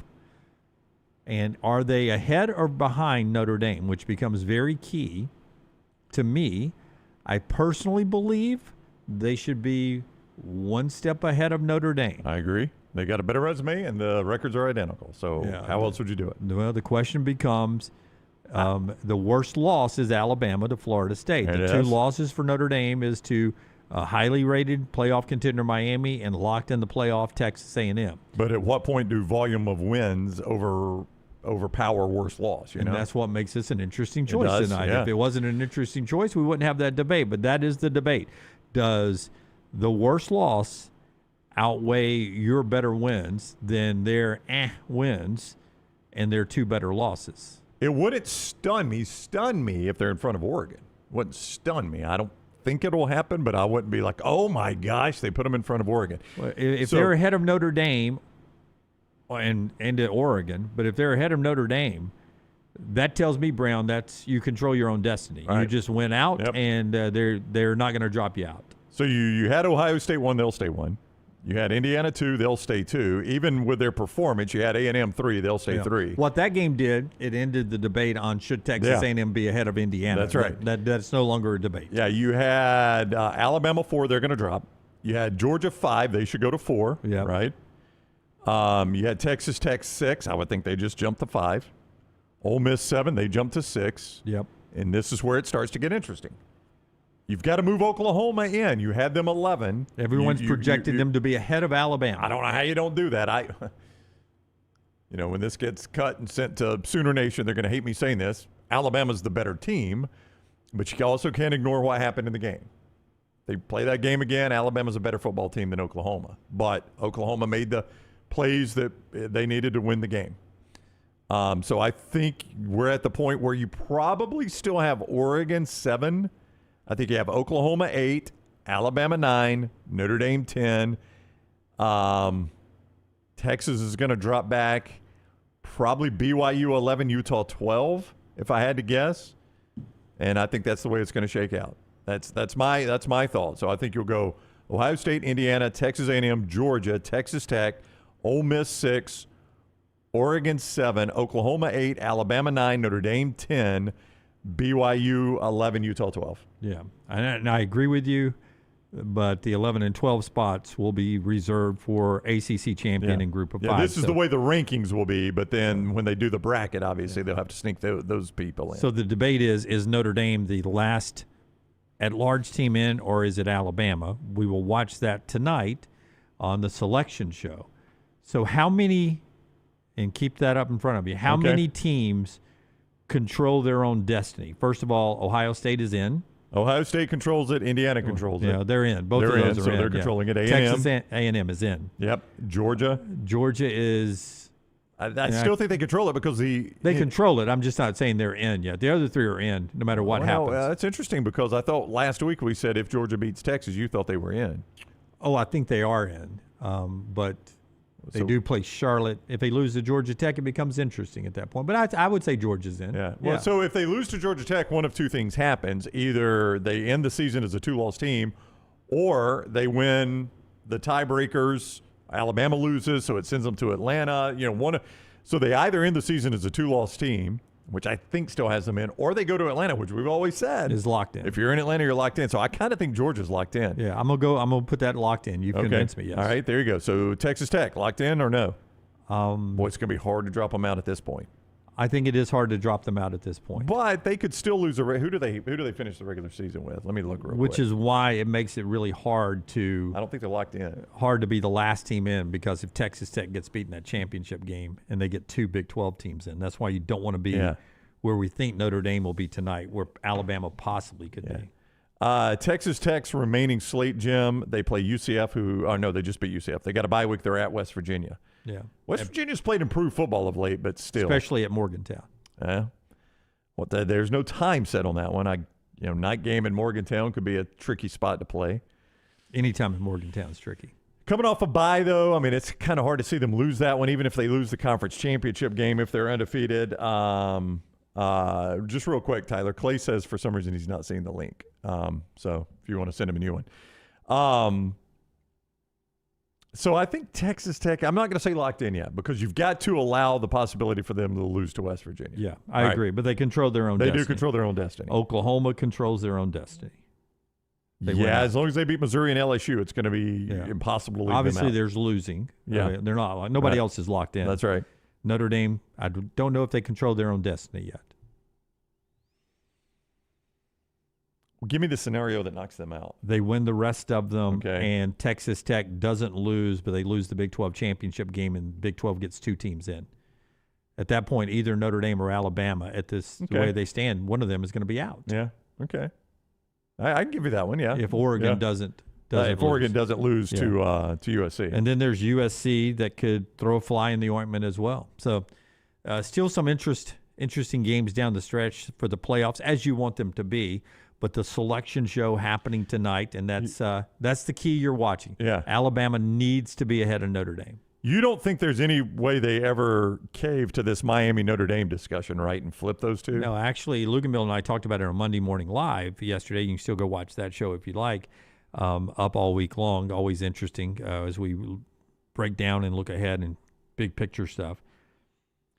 If I've got to put Miami in because Miami beat Notre Dame, historically, if those are borderline teams, it drags you out instead of pulling 2 teams in. So in other words, it would just hurt Notre Dame. It wouldn't help Miami. More likely, because one ACC team has to be in winning the championship, and if that's not Miami, then if Miami has to be in there, then it drags Notre Dame out. You see what I'm saying? Yeah. Because there's no room. I can't put both Notre Dame and Miami in. You can't justify that. Yeah. So if it really gets down to discussing the head-to-head there, I'm more likely going to pull Notre Dame out because of the Miami loss than pull Miami in because of the Notre Dame win. Yeah. I see what you're saying. I had not thought of it in those terms. Yeah. Bracketed together because of that. Same way with Alabama and Oklahoma now. You don't want it to come down to a discussion to where there's, 1 seat left and you're debating Oklahoma, Alabama, and you're like, well, Alabama's got a good resume. Oklahoma beat them head to head. Let's put them both in. Well, there's not room for both. Sometimes it could drag both one. Of them That's out.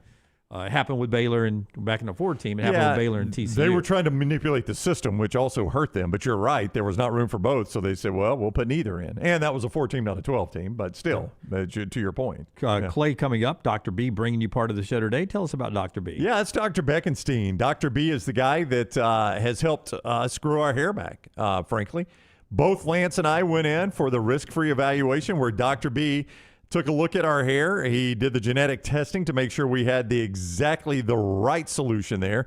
And both of us have had great results in growing our hair back. And Dr. B can do the same for you. Now, look, it's like with anything else. It may have gone too far, and Dr. B is not going to waste your time and waste your money if he thinks it's gone too far and you've just waited too long. Then he's going to tell you. But that's why you strike now. Don't wait until it is too late. Go see Dr. B and get that risk-free consultation. T3 Hair. T3hair.net is the website, T3hair.net. And go see Dr. Beckenstein and see if he can do what he's done for Lance and I, and that is thicken our existing hair and helping some of that hair that had given up grow right back. And Dr. B can do the same thing for you. T3hair.net, regardless of your age. T3hair.net, Dr. Beckenstein, and let him help you before it is too late. All right. As we wait on Clay to jump on the show here, I will tell you this is show 182. Tennessee's DB Boo Carter done for the year. He's going to hit the portal. Just didn't show up for the New Mexico State game. Yeah, that's generally a way to get in the portal. It was dismissed on Sunday. Interesting. You always talk about Mario Cristobal. Uh-huh. What I always say. He's a great coach except on Saturday. Yeah, that's pretty much it. Mario Cristobal got his 16th conference win this past weekend, equaling the number of wins Manny Diaz had when he was the coach at Miami. And what happened to Manny? Mario Cristobal, though, took 1 year and 5 extra losses longer than Manny Diaz did to get to 16 ACC wins. That's conference wins, 16 ACC wins. It took him 1 year and 5 extra losses to get there. So Mario Cristobal, not a rousing resume there. I mean, I don't know what you do if you're Miami, though. I mean, you don't fire do you fire the guy? I really don't know what you do. I mean, what would you do if you're a Miami fan? What would you want to happen? He's such a good recruiter. But what's it done for you? Nothing yet. But eventually, the talent is going to. It's got to pay off at some point. Oh, I don't know. We've seen a lot of good recruiters that can't get it across. Like if you're a Miami fan, do you feel like Virginia Tech's got a better coach than you? I do. You do. I do. Yeah. James Franklin officially announced yesterday by Virginia Tech. Yeah. So if I'm a Miami fan, I look at that and I'm like, oh, Virginia Tech's got a better coach than us. Now we're going to recruit better, but they've got a better coach. I mean, I don't think you can even argue the opposite, that James Franklin hasn't proven to be a better coach than Mario Cristobal. Yeah, he's won a lot of games, 128 games in 15 seasons at Vanderbilt and Penn State for James Franklin. Looks good in those colors as he takes over Virginia Tech. He does. Constantly a Big Ten contender. I mean, he was always a Big Ten contender. Say what you want about whether or not he was able to close the deal. He was constantly a contender. You got to be good to coach in big games to lose them. That's right. He was in a lot of big games. Now he lost a lot of them, but I mean, give me the big games Mario Cristobal has won. Dynamic recruiter in the Virginia metro area of D.C. along the Maryland-Virginia coastline where there's a lot of great 4- and 5-star recruits into Pennsylvania, Jersey. He's a great recruiter there, crucial for Virginia Tech. And really interesting, according to Brandon Marcello, James Franklin negotiated his buyout down from $49 million from Penn State through 2031 down to $9 million. And you think to yourself, why would you negotiate a buyout down from $49 million to $9 million? It's pretty simple economics. Well, he was going to, there's offset language in his contract. So any job he gets, the salary in that job is going to be deducted from what Penn State owes him. So what James Franklin is thinking is, all right, if I go back to Penn State and tell him, look, I've got the Virginia Tech job. If you'll just pay me X amount up front, we can be done with this whole thing. You don't have to wait and start deducting. So it was actually financially a pretty smart move by James Franklin. He gets $9 million up front now to throw in the bank account or in the 401k or in a mutual fund or whatever the case might be. And Penn State Dunaway gets off way cheaper. So it is funny when we start talking about the size of these buyouts, $58 million, $52 million. It's not always what it ends up. So in hindsight, if you were ready to move on from Franklin, you moved on from Franklin for $9 million if you're Penn State. Now, only the future will tell. Only time will tell if this was a smart decision to move on from him or not. But financially, you got out of that deal for $9 million. That was actually financially a pretty good investment by you. We're not moving on from Clay yet. We're still trying to get him on, apparently. Show brought to you by – go ahead. Yeah, he's actually in Italy, he tells me. So Tyler's trying to get him with a phone. Anyway, so we'll see that. Oh. He's in Italy. Could have been a good day to maybe take a vacation day, take a day off. If he would just let us know, but Clay never does that. He's always like, no, I'll keep doing it. I'm in Italy. I'll do it. Yeah. Johnson RV Center brings you part of the show. I-65 exit 304 in Coleman, 334 in Decatur. That's where you find Johnston RV Center. And right now, for $140 a month, as low as $140 a month, you can get in an RV and go see America at Johnston RV Center. That's with approved credit and with zero down. So right now, Johnston RV Center is the place to go. And as always, RV Warranty Forever has the lifetime warranty on anything that is new or qualifying pre-owned. RV Warranty Forever with a lifetime warranty on those things. You can see all of that online at johnstonrvcenter.com. johnstonrvcenter.com, I-65, exit 304 in Coleman, 334 in Decatur, and always online at johnstonrvcenter.com. I don't know if he's just screwing with me or if he is legitimately in Italy, so I'll ask Clay that. You are legitimately in Italy, Clay, with this phone call right now. I am in Rome, yes.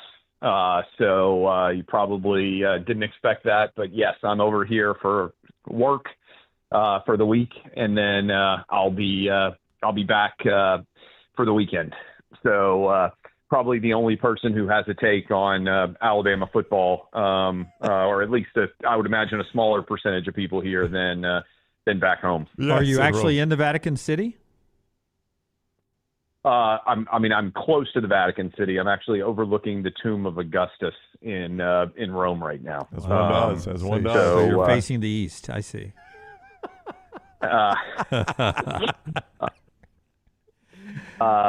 But yeah, so over here for this, and then I'll be back in the weekend. Okay. Are you at liberty to tell us what you're doing work-wise in Rome, or is this going to be you'll have to see it when it comes out? There's only one reason to go to Rome. Well, you interview the Pope. Clay is not interviewing the Pope. I bet he is. No, you're not interviewing the Pope, Clay. I'm not that crazy. I bet he is. I'm not at liberty to say I'm on a super secret mission. But you might see something associated with it this week. Okay. All right. So Clay is on a super secret mission in Rome. So when in Rome. Yeah. Maybe people go to Rome for vacation. If you go to Rome for work, you're there for the Pope. It's got to be. I mean, I don't. Okay. I'm more confident about that than I am where Lane Kiffin coaches next year. I don't think the Pope does a lot of interviews, but Clay, if you do it, that is fantastic. He does speak English. I mean, a lot of times you have to have a translator with the Pope. We've but never had a Pope that likely was an Outkick subscriber. Oh, there's zero chance. Clay, do you know if the Pope is an Outkick subscriber? I don't know. I do know he's a sports fan. Okay. That's all I'm saying. There's he's from Chicago. Oh, yeah. So there's video of him, if you remember, from the 2005 World Series in the stands as a, normal fan there. So yeah, I mean, it is kind of crazy that we have an American Pope in the first place, right? Yeah. So Clay's done his background on the Pope, so there's a point in your category. I'm not saying that the Pope, went through the galleries back in the early days of you sending in pictures of how you outkicked your coverage. I'm saying that he may wake up. He may wake up and say, "I wonder what Trey Wallace thinks today about this big battle coming up in the SEC." That's so true. He clicks on Outkick. So that's all I'm saying. Yeah. Speaking of Trey Wallace, Clay, he reported at Outkick that, and I think Trey was first on this story. I'm not certain of that, but I'll give Trey credit because I like Trey. He reported at Outkick that Ole Miss has given Lane Kiffin a weekend deadline to let them know his intentions and are ready to move on with an interim if he wants to go to Florida or LSU. The interim will coach the Egg Bowl and the playoffs and whatever is in front of them. This is a pretty remarkable public standoff, one like we have not really seen before in college football. Yeah, it's crazy. I mean, I think you could kind of read some of the tea leaves here, meaning when Lane didn't sign an extension like everybody else did, I think people's eyebrows could kind of go up and you could think, okay, what's going on here? Look, I think in Lane Kiffin's ideal world, he would be able to finish the year coaching at Ole Miss and then take a job somewhere else. And I think that Ole Miss has said, yeah, that's great. That's not our ideal world. And so we got a little bit of a standoff. Now it's a bye week, so there is some, I would say some measure of less significance than there would be, obviously, if the Egg Bowl were this Friday as opposed to next Friday. But I do think it's a complicated. I do think it's a complicated situation, and I don't blame either side, if that makes sense, because I can see where Lane Kiffin would say, hey, I think Lane's 51. I'm making a decision about where I want to coach for the next decade, not where I want to coach for the next 2 weeks. And meanwhile, Ole Miss is like, wait a minute, this is the greatest season that Ole Miss has had since probably the 1960s. And you're going to tell me that the coach who is in line to host a home playoff game in Oxford or potentially even get a bye if the final playoff standings went well and Ole Miss finished 11-1 is going to tell us, hey, I've got 1 foot out the door, but I want to finish the coaching job here.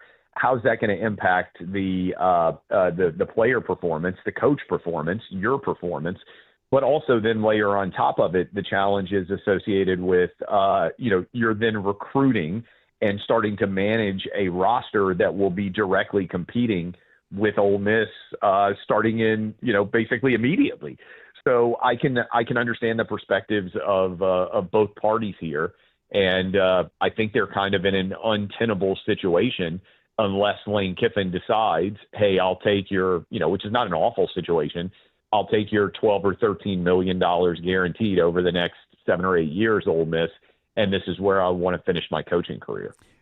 There's a track record, though, of Lane. Now, some are going to say he's matured since 2016, but Nick Saban literally fired him in this same situation after a semifinal game where we heard reports from players and people on the staff that he did not really do a good job preparing for Washington and actually called plays that hadn't been practiced for 3, 5, 7 weeks.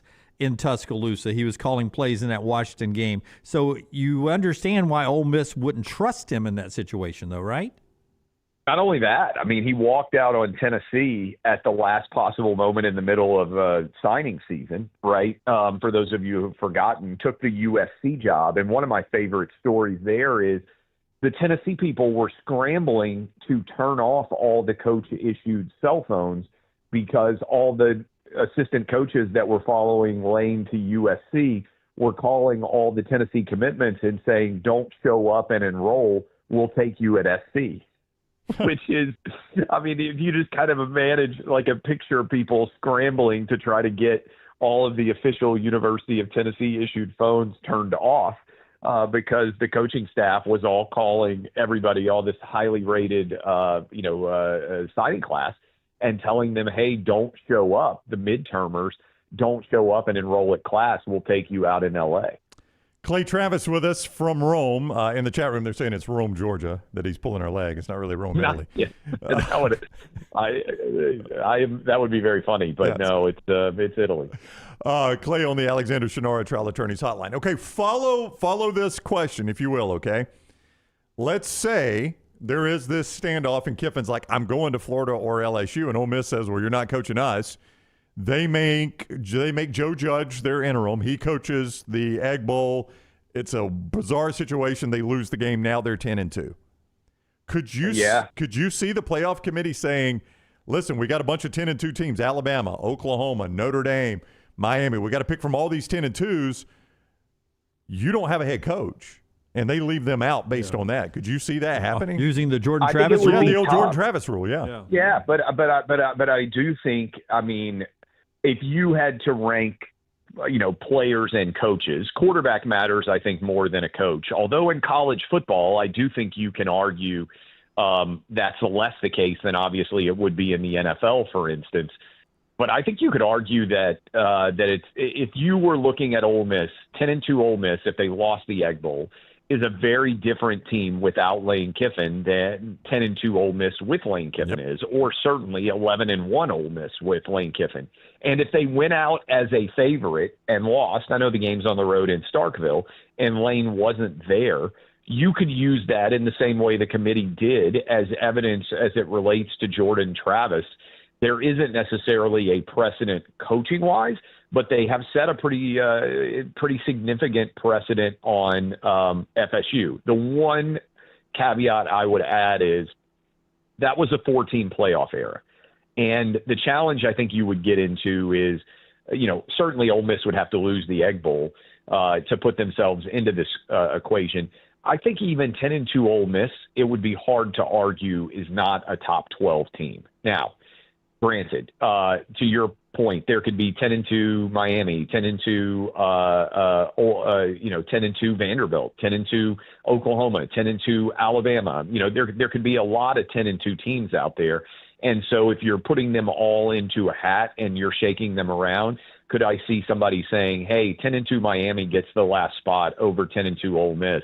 I don't think that's a crazy take. Yeah. And so I think it really determines how many of these teams finish 10-2. Because look, Oklahoma could lose one of these games. Vanderbilt could lose one of these games. Heck, you haven't even asked me about the Iron Bowl, but Bama could lose the Iron Bowl. And so you could end up with not as many top 10-2 teams as kind of we anticipate as we look at the roster of candidates right now. So I do think that could factor in. I feel like yesterday was a really bad day for coaches who did not want to get fired in October in the future, because Virginia Tech, to me, because they fired their coach so early, landed on a unbelievable coaching situation with James Franklin. And if you were not already with an opening, you probably don't get James Franklin. So hats off to October firings. Virginia Tech gets freaking James Franklin to lead their program. I love this hire. Well, I think it's a phenomenal hire. I also think it's a function of Lane Kiffin holding up so many of the different coaching scenarios out there. Because if you're the University of Florida or you're LSU, let's say that Lane doesn't leave, and let's say that Eli Drinkwitz doesn't leave, right? Boy, I think you end up, and by the way, I would put Auburn in this camp, because I think Auburn should have maybe aggressively pursued James Franklin and at least considered it. And again, I'm not privy to all the specific details. But I think the roster of stellar available candidates is actually not going to be very substantial. And so I give Virginia Tech credit for identifying one of them. Remember, Franklin has coached, he was the coach in waiting at Maryland. Obviously, he's been at Penn State for a while. He's got really good connections in that sort of D.C., Maryland, Virginia area. And then you expand down. He's got decent connections in North Carolina and Georgia. I think he'll be able to recruit at a really high level in Virginia based on the Vanderbilt background, the Maryland background, and the Penn State background. I don't think it could have gone much better fit-wise for Virginia Tech than what they ended up with. I agree with you. He is Clay Travis. We are all fascinated to know. We literally don't know what he is doing in Italy, and it should be. Will we see this on Outkick, on Fox, where on your radio show? Where are we going to find this? This week there should be news. And it, I would think would be at many of the media outlets that I work with. I've never seen Clay be so evasive about something. This is fascinating to me. It makes it better. It does. I agree. Yep. It builds the suspense. All right, Clay, thank you. Safe travels back home. Enjoy your time there. All right, will do. I actually just got back from touring the Coliseum. So there is the linear descendant of basically, or the ancestor of every stadium in the world, basically. So there's a good sports connection for you. Nicer than any SEC stadium? Is there any SEC stadium that is worse than the Coliseum right now? Arkansas still plays a game in Little Rock. Yes, that's true. Little Rock has to be. I think the Memphis setup is probably not great. The Liberty Bowl, So it's probably the closest to a Coliseum in terms of being beaten down. Let's put it that way. Oh, there you go. I like that. All right, Clay, thank you. Take care. Appreciate y'all. All right, buddy. We'll see you, Clay, with us. Bless you, my son. Clay with us on the Alexander Shinara Trial Attorneys Hotline. The folks at Hemphill bring you Lance's lock every day. I don't know what Lance was last night. Let's just say he was 2-0. Give him a 2-0. I bet he had the Cowboys. Lanceslock.com. Lanceslock.com. You can go play their basketball tonight. You got a little games in New York, and you got some big games tomorrow night with Alabama on the road at Illinois. Another top 10, top 15 matchup for the Crimson Tide tomorrow night against Illinois. Lance plays all those games at lanceslock.com, brought to you by our friends at Hemphill Services. Plumbing, heating, and cooling right there at Hemphill. Whether you're experiencing plumbing, heating, or cooling issues in your home or your business, they're ready to serve you. 205-229-2090. 229-2090. And don't forget, they got a 24-hour, 7 days a week emergency heating, cooling, and plumbing service that you can call. They're fully qualified and insured as well. Their work is guaranteed, and they've got special financing as well if you need that. Heating and air and all the wonderful customer service you get for a one-of-a-kind company. That's our friends at Hemphill. Hemphill Services online at hemphillservices.com. When we come back, 4 downs and upset alert for Week 13. And you got to help us with a rule. We'll go quickly to the chat room. Let us know in the break. Should we go this week, next week for upset alert? Or should we go this week, next week, and then do one after the bowls are announced and do one bowl? We've never done that before. Would you want to do that in the chat room? Do one in the bowls where the bowls are announced, and that Tuesday we're able to throw it out there, a bowl projection. Yeah, anything that could close the gap on a big leader, yeah. So we'll let the people, it's like Who Wants to Be a Millionaire or any of those shows, American Idol. But wait a minute. Well, no, the bowl games do get some big point spreads. I was going to say, aren't most of the bowl games a pretty tight point spread? But they do get, they're crazy now, yeah. No, yeah. I mean, so, same rules. Got to do the same rules, just... Is it 2 weeks left, this one and next week, or is it 3 weeks after the bowl game? Can't do a championship week, not enough games. No, not enough games. It's up to you, the people. Do you want to see 3 more upset alerts or 2 more upset alerts? Who wants to see Brown win or somebody else win? It's up to you, the people. Yeah, let us know how it goes in the chat, Brownie. Let us know when we come back right here on the next round. Take the next round anywhere you go with official Next Round gear. Buy yours today at nextround.store. Yo, kinfolk, what's good, man? Let me holler at you for a minute. You know how life can be life. You're out there chasing that dollar. Every dollar is accounted for going somewhere. Then all of a sudden, bam! Out of nowhere, a car accident. All I had to do was hit up my people at Alexander Shinara Trial Attorneys. You already know when that dude Alex pulls up the trial, he shuts down the litigation situation. Yo, go to Shinara.com. Hit him up at 659-777-7777. Call me, Alabama. No representation that legal services provided are better than any other provider. Hey, Lance Taylor from the Next Round to tell you about one of our favorite places for breakfast, lunch, and dinner. That is Hamburger Heaven since 1982. Hamburger Heaven has been serving Birmingham's best hamburgers, cheeseburgers, French fries, hand-spun milkshakes, and sandwiches made fresh to order. All of their ingredients are fresh and prepared daily. This includes their beef, always fresh, never frozen, hand-pattied each and every day. For breakfast, lunch, or dinner, visit any of the 4 locations, Highway 280, Irondale, Gardendale, and Homewood. Catch up on all today's Next Round on demand through the podcast platform of your choice, Apple, Spotify, iHeart, or Google Podcast, wherever you listen. Always like, follow, subscribe, and turn on automatic downloads so you never miss any part of the Next Round.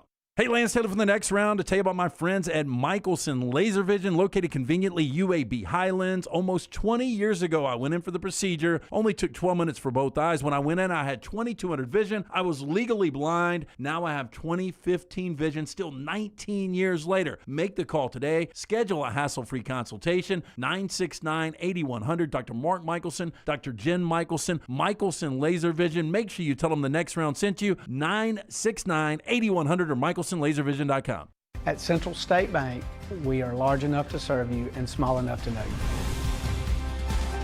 Manage your money with ease, whether it's mobile banking, hassle-free checking, competitive loans, business solutions, or personalized financial advice. We're your hometown bank with big-time service. Visit us today and experience banking made simple, because at Central State Bank, you come first.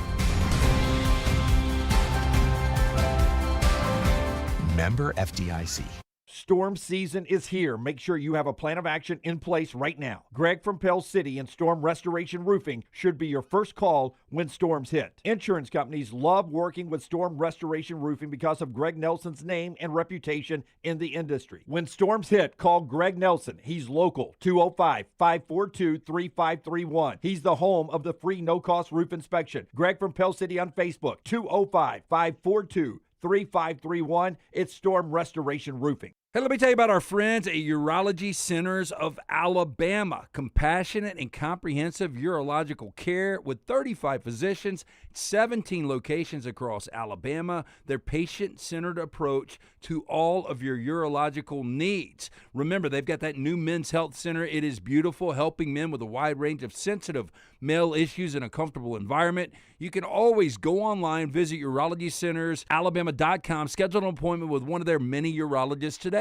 When you crave activity like we do, you belong in the Roback family. Get the best golf wear, hoodies, and activewear for men and women at Roback.com. Use promo code TNR20 to get 20% off your order. That's Roback.com, promo code TNR20. It's bow time. Tired of choosing between sweet and savory? Why not have both? Introducing Bojangles' new chicken and bowberry waffles. The bold Cajun chicken filet you love, now drizzled with a bowberry honey glaze and sandwiched between two warm waffles. Which means your favorite meal of the day just met your new favorite dish. And lucky for you, it's served all day. But it's only here for a limited time, so try chicken and bowberry waffles at Bojangles today. It's bow time.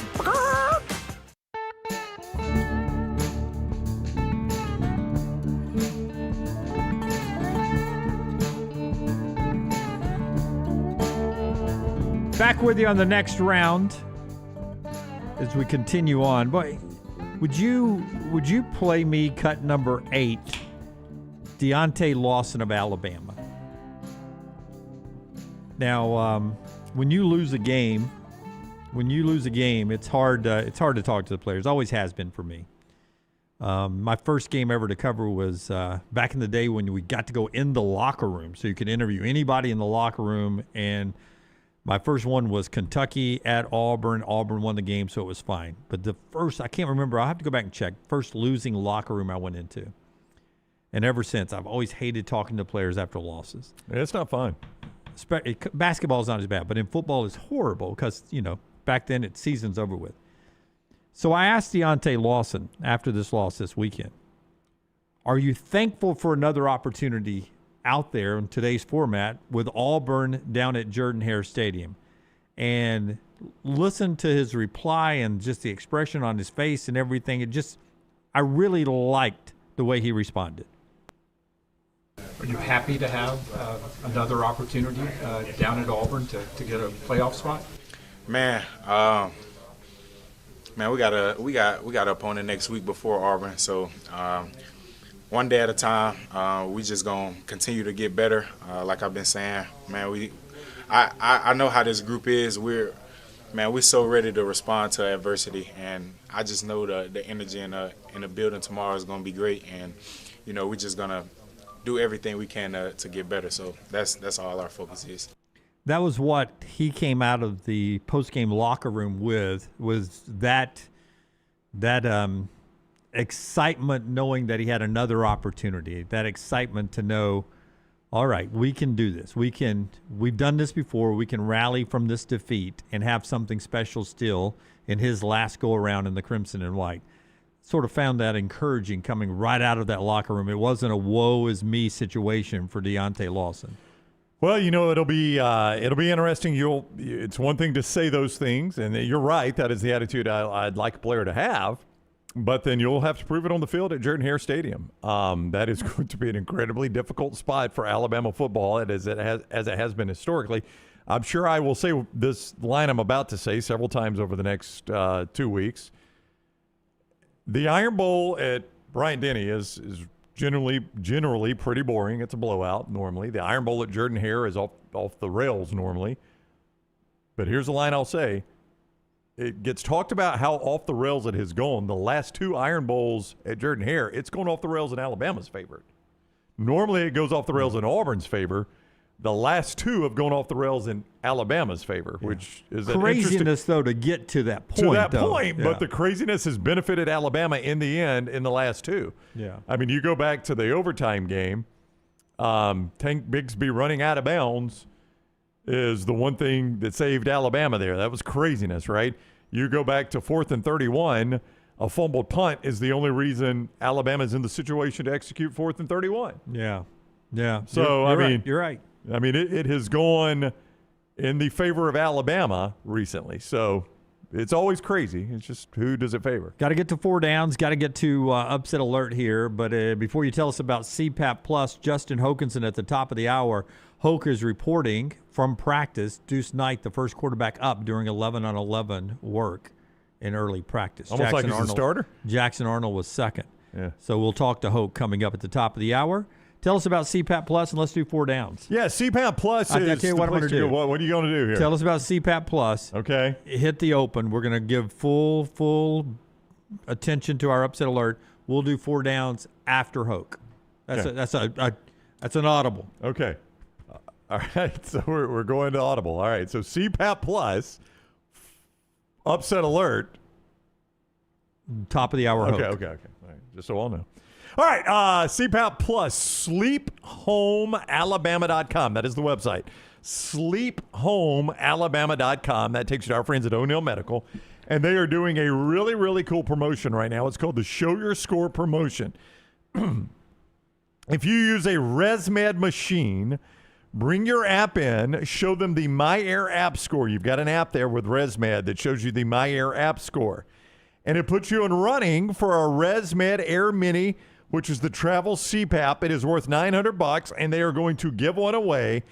That is at any of their 3 locations in Birmingham, Pelham, Trussville, Inverness on Highway 280. The raffle runs through December 31st, 2025. You can see more online, O'Neill Med, that is O-N-E-A-L, o'neillmed.com for more details, or just hit their website, sleephomealabama.com. It's our friends with O'Neill Medical. The College Football Spotlight.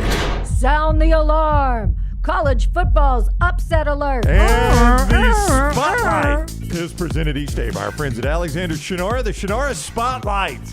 He is a guy that has recovered more than $2 billion for his clients, maintaining some core values: integrity, mastery, passion, and success. Headquartered in Birmingham for more than 24 years, the firm has grown to more than 150 lawyers, supported by more than 500 dedicated team members. It is Alexander Shinara Trial Attorneys. When you're in need of an attorney, Shinara Trial Attorneys is where you start. You pay nothing unless they win your case. Shinara.com. Shinara.com. All right. Reminder of the rules. Yep. It's got to be 4.5 points. Everybody knows the rules. Yep. 5 points for the cover. 5 points spread for the outright win. So the potential, if the point spread is 10.5, that's 15.5 points to get the outright win. That's how we've got to the standings, where we have been we've cooled off the last couple of weeks, but Brownie gets another outright winner. Standings looks like this. Brown Bandit running away with it, 93.5, 5 outright winners. Forster 2, 5 outright winners, 75.5. Should have gone bigger with his plays. Dunaway third place with 3 outright, 65.5. LT, and there's Brooks at the end, both with 2 outright winners. All told, though, that's 13, 15, 17 outright winners, and we're moving into week 13. So through 12 weeks, 17 outright winners that we have projected in this upset alert. Forrester has animation. Brooks start us off, and then we'll do LTs, and then we will do mine, animation, and then the Brown. Oh, you Bandit. have? You don't have it. I don't. Gotcha. I don't. I can't pay that $9.99 a month. Brooks, what do you have?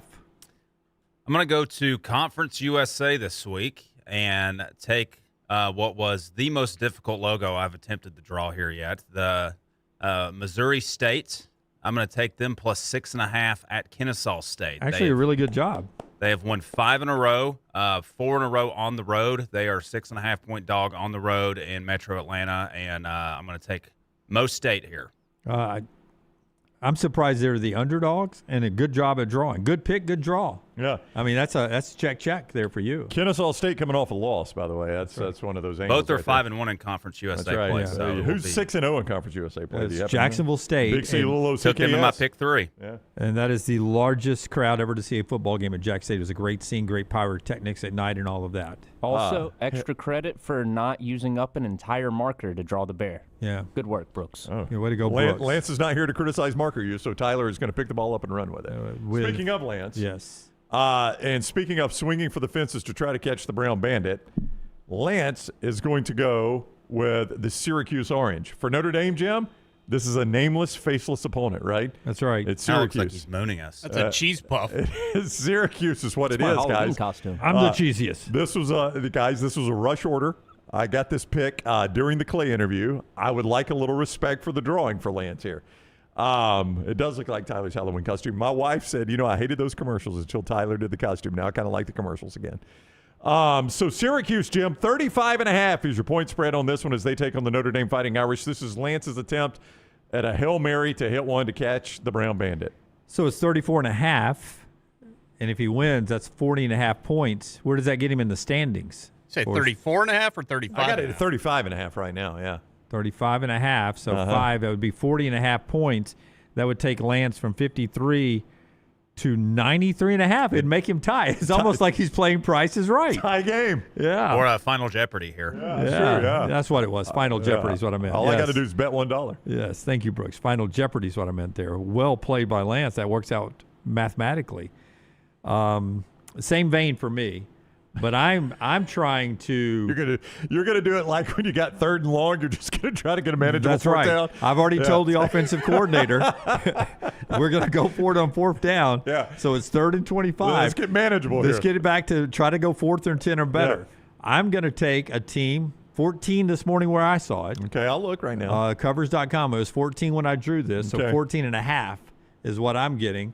Washington State Wazoo on the road against James Madison. Josh Pate has a saying on his late kick show.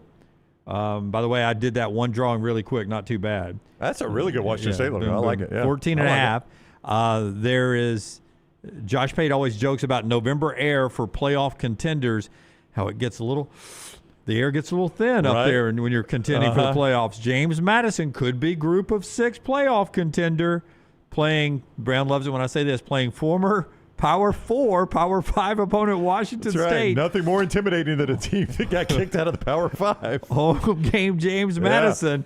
Give me Wazoo. I know it's 13.5 now in some places. It is. It is. But it was 14 when you drew today, the this logo. morning when I Okay. drew the I'll logo take your and word covers. for it. I'll take your word 14.5. It's a good logo. Give me 19.5. Can I see the standings again? 19.5. What does that do for me? 19.5, Jim. That's going to get you to 87.5. You've got a manageable 4th down at that point. At that point, I'm in shouting distance if Brown doesn't stick the landing this week. So that's what I'm trying to do. Or maybe we'll find out what the fan vote said about a 3rd possibility. Then it's only 2nd down. I'm trying to cut it in half. Let's go to Animation Forrester back here. All right, so, Scott I, as I like to call him now. So Scott Intelligence. I was definitely approaching this as if we're only doing this week and next week. You and I texted last night. I know. Oh, you and I texted last night. We did. We were like, no. It is the whole collusion, adding Tyler. the bowl week thing. That was Jim's. That was Jim's idea. You inquired, and I said I was going to bring it up on the show and let the. I was just trying to confirm that we were only doing this twice more. That was the purpose of my text. Now, this is my first year. Is Jim known for moving the goalpost? Oh, is he known for moving the goalpost? Do you see this? You got a whole catalog of content. Yes. Do you see the rules? We don't even have a graphic that's clean. I changed the rules so much. All right. Brown, who do your Gamecocks play next week? That's a great question. They play Western Kentucky. Oh, Yeah, that's right. Yeah, they play WKU. Western Kentucky. The toppers. Yeah. So, with Conference USA Championship game implications. So I have no idea how important this week's game in Baton Rouge is to the Hilltoppers. Not very. I'm hoping you're wrong there. But Big Red, he's gonna eat Mike the Tiger there. Oh my God! And then he's gonna take belt to ass on T-Bob and Moscano. That's phenomenal. Give me the Hilltoppers minus 23.5. Oh, you got to send that to Moscano and them. Yeah, look at T-Bob getting popped in the back of the head. Yeah. Moscano looked like he liked it too much, to be honest. He's smiling. Oh, yeah. Oh, yeah. Oh, yeah. Yeah. T-Bob's in pain. Moscano looks like, do I pay extra for this? Oh, wow. Is that secretly Lane Kiffin in the Hilltopper suit? Oh, good question. Good question. Yeah. Conspiracy. I mean, he got the belt out on the field. He did. Saturday BTA. night. BTA. All right. Let's get to the Brown Bandit, the leader, the guy who's dominated. He's running away from this. Changing the rules, are you? Well, I mean, I invented a game once in basketball on the playground called Make It, Take It. Yes.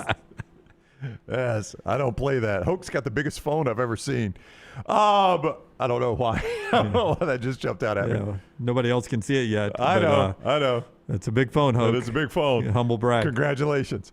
Hoke is here for the Brown Bandits pick. He has heard so much about the Brown Bandit. He's got to see who's on this week. I'm scared Lance straight off the show. He doesn't even show up for this segment anymore. He's so scared. I like his drawing, though. Nameless Face's opponent. It's a fantastic drawing, probably done at the last minute, but somebody did it well.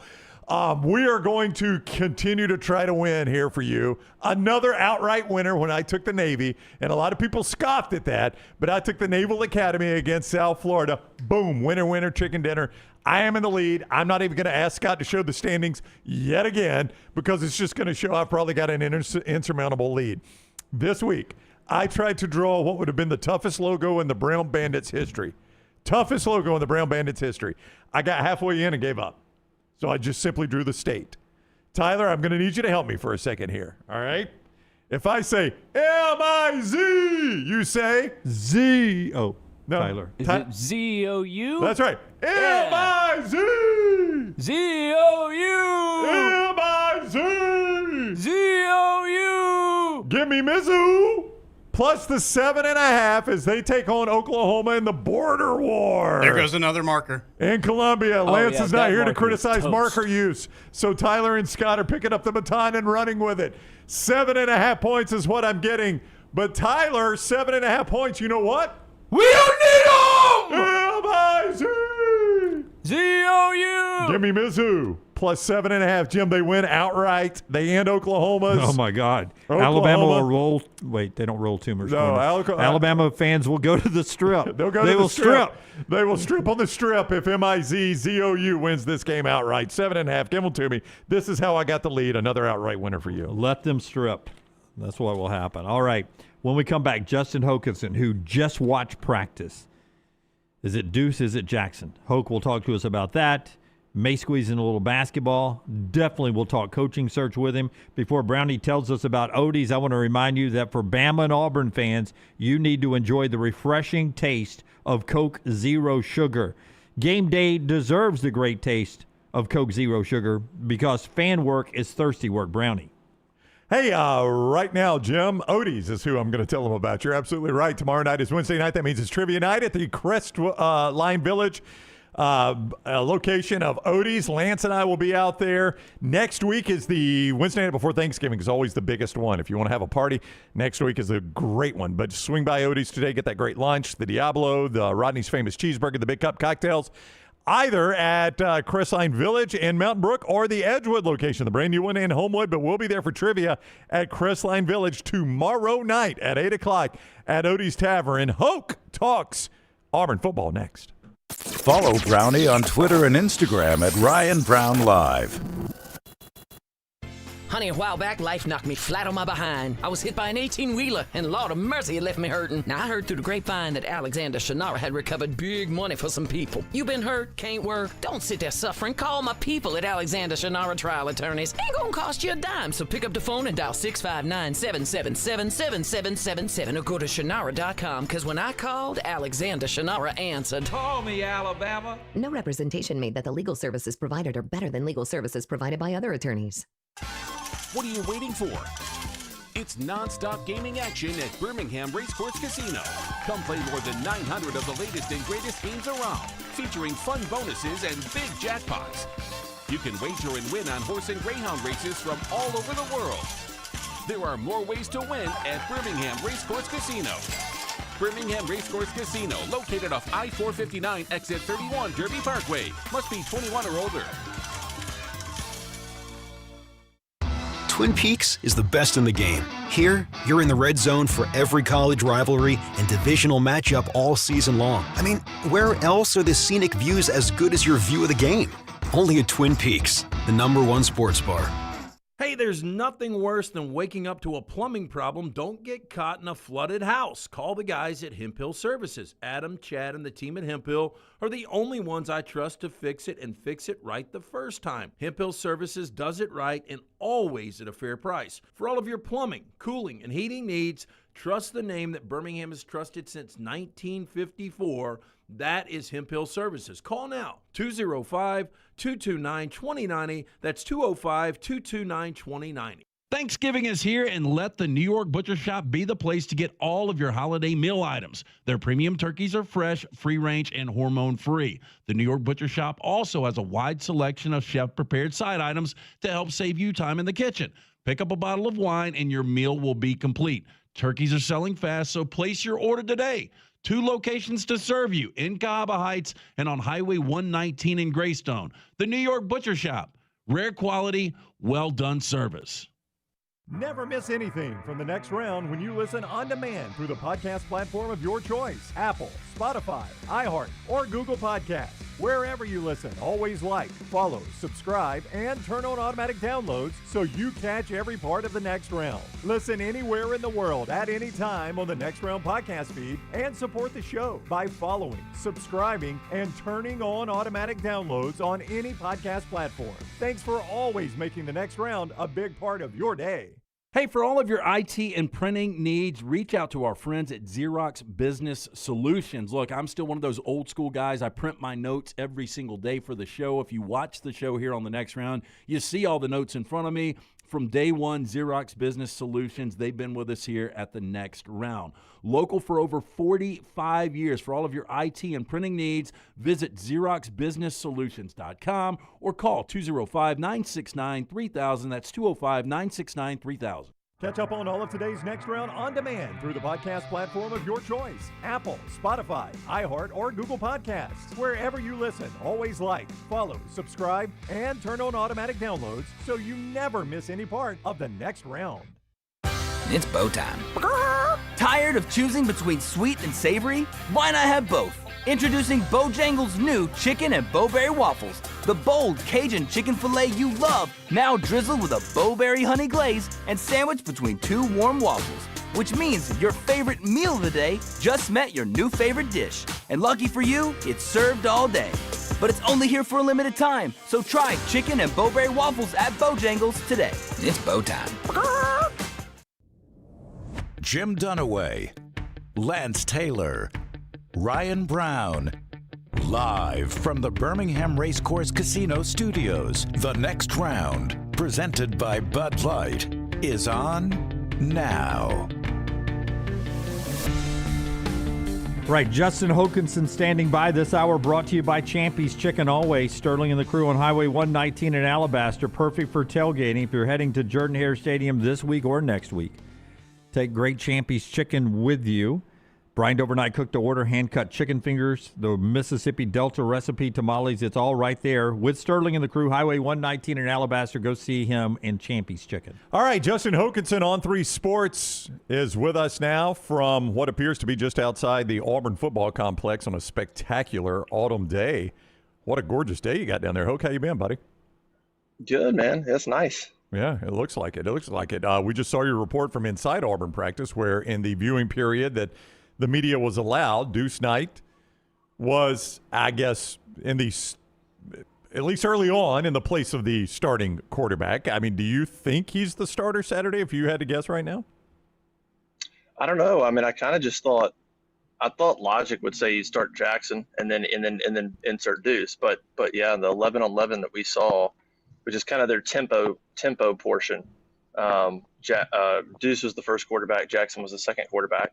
That kind of lines up with, a couple weeks ago when Ashton was the first one out and then started. So we'll see. I mean, I don't know. I guess there's something to, we've seen Jackson, and so maybe Deuce is the only guy who hasn't had a start, I guess. So maybe there's something to starting him and then going to Jackson and going from there. So we'll see. They're both going to play. DJ Durkin said they're both going to play. I'm kind of curious how, is if one guy gets hot, does he get more time? Is this going to be like, hey, you're both getting equal reps in the game? I mean, it's obviously a game they should handle. So is it kind of a thing where you want to give them both the same amount of time, or you play them both, and then whoever's kind of playing well gets more playing time? It'll kind of be interesting to see how they handle that. When I was down at Jordan Hare for the spring game, and Jackson did not participate, boy, Deuce's arm was so impressive. Now, it didn't always go exactly where he wanted it to go, but boy, did he have an unbelievable arm. When you've seen him at practice and other times, and from what coaches tell you with your great intel, what is the scouting report on what Deuce brings to the table? Yeah, I mean, I think the arm talent and all that's there. Like, he's mobile. He's a big kid. He's got some nice ability. I think, but I don't know. I think to this point, there's been a little bit of slow learning in terms of picking up the offense. Probably he hasn't been in any of the conversations. Remember a couple weeks ago when Hugh Freeze was asked, "What are you going to do?" And he's like, "Well, we're trying to win, so it'll be Ashton or Jackson."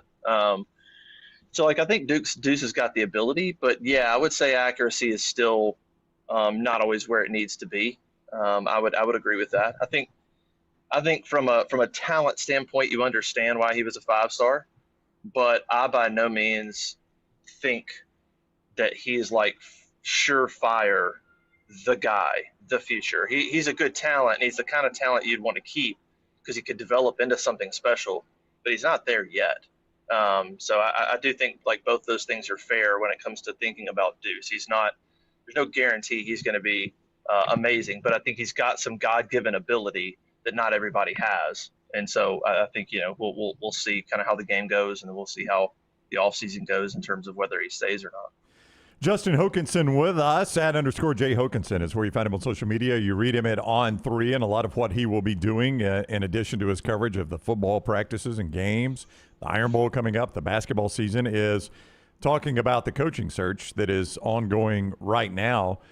If I said John Summerall is the most popular candidate, I'm not saying he's getting the job. I'm not saying he's the number one, but do you think among Auburn fans he's the most popular candidate?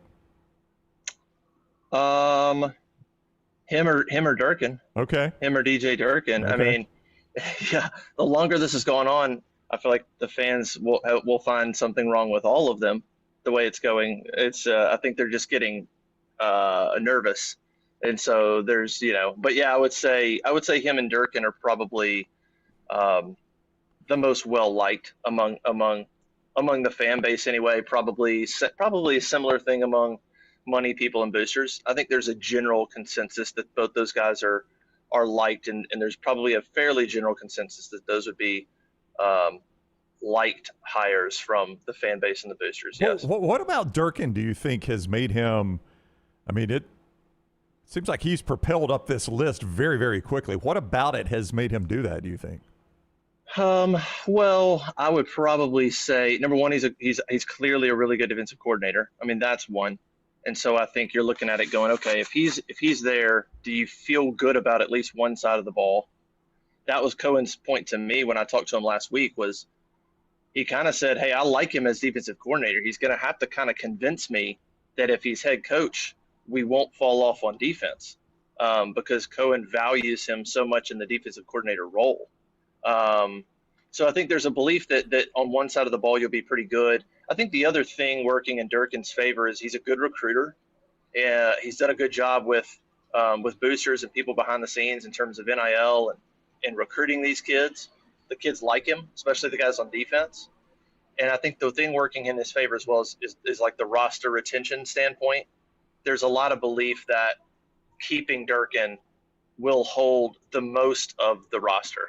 And so that's important. John Cohen, Auburn needs to win. This isn't hire a coach, your roster leaves, kind of rebuild for a couple years. Like, that's not really acceptable. It's get a coach, but it's maintain as much of the roster and try to win. So I think that's the other thing going in Durkin's favor is there's a belief that if he's maintained as the defensive coordinator, certainly as the head coach, you'd have the best shot of keeping Xavier Atkins, Elijah Melendez, even guys like Cam Coleman. There's relationships there too. So I'm not saying he would, but there's a belief that he could maintain the most of the roster. Usually you leave it up to the new head coach to pick his staff. You don't think they would put you must keep the defensive coordinator tag on whoever they hired next, right? I haven't heard that. I know that Cohen is strongly suggesting that, but I've heard nothing of you have to. That's a requirement for you to take this job. And I've heard certainly I don't know every coach. There might be some coaches that say, yeah, man, I just want the Auburn job. Tell me, I'll keep him, sure. But no, I don't think there's been anything from Cohen that says, hey, my first question is, will you keep DJ? If you're not, then we can end this conversation. I don't think it's anything like that. I think it's just strongly suggested. The interesting angle is if somehow Auburn upsets Alabama, let's say DJ's not going to be the head coach. Let's say he's not the head coach, but you've got your head coach in line and you strongly suggested that he stays as defensive coordinator. If they upset Alabama, well, that's out the window. He's staying. Like can you imagine he upsets and wins that game, and then you still bring your own defensive coordinator in? So I think that's an interesting angle too.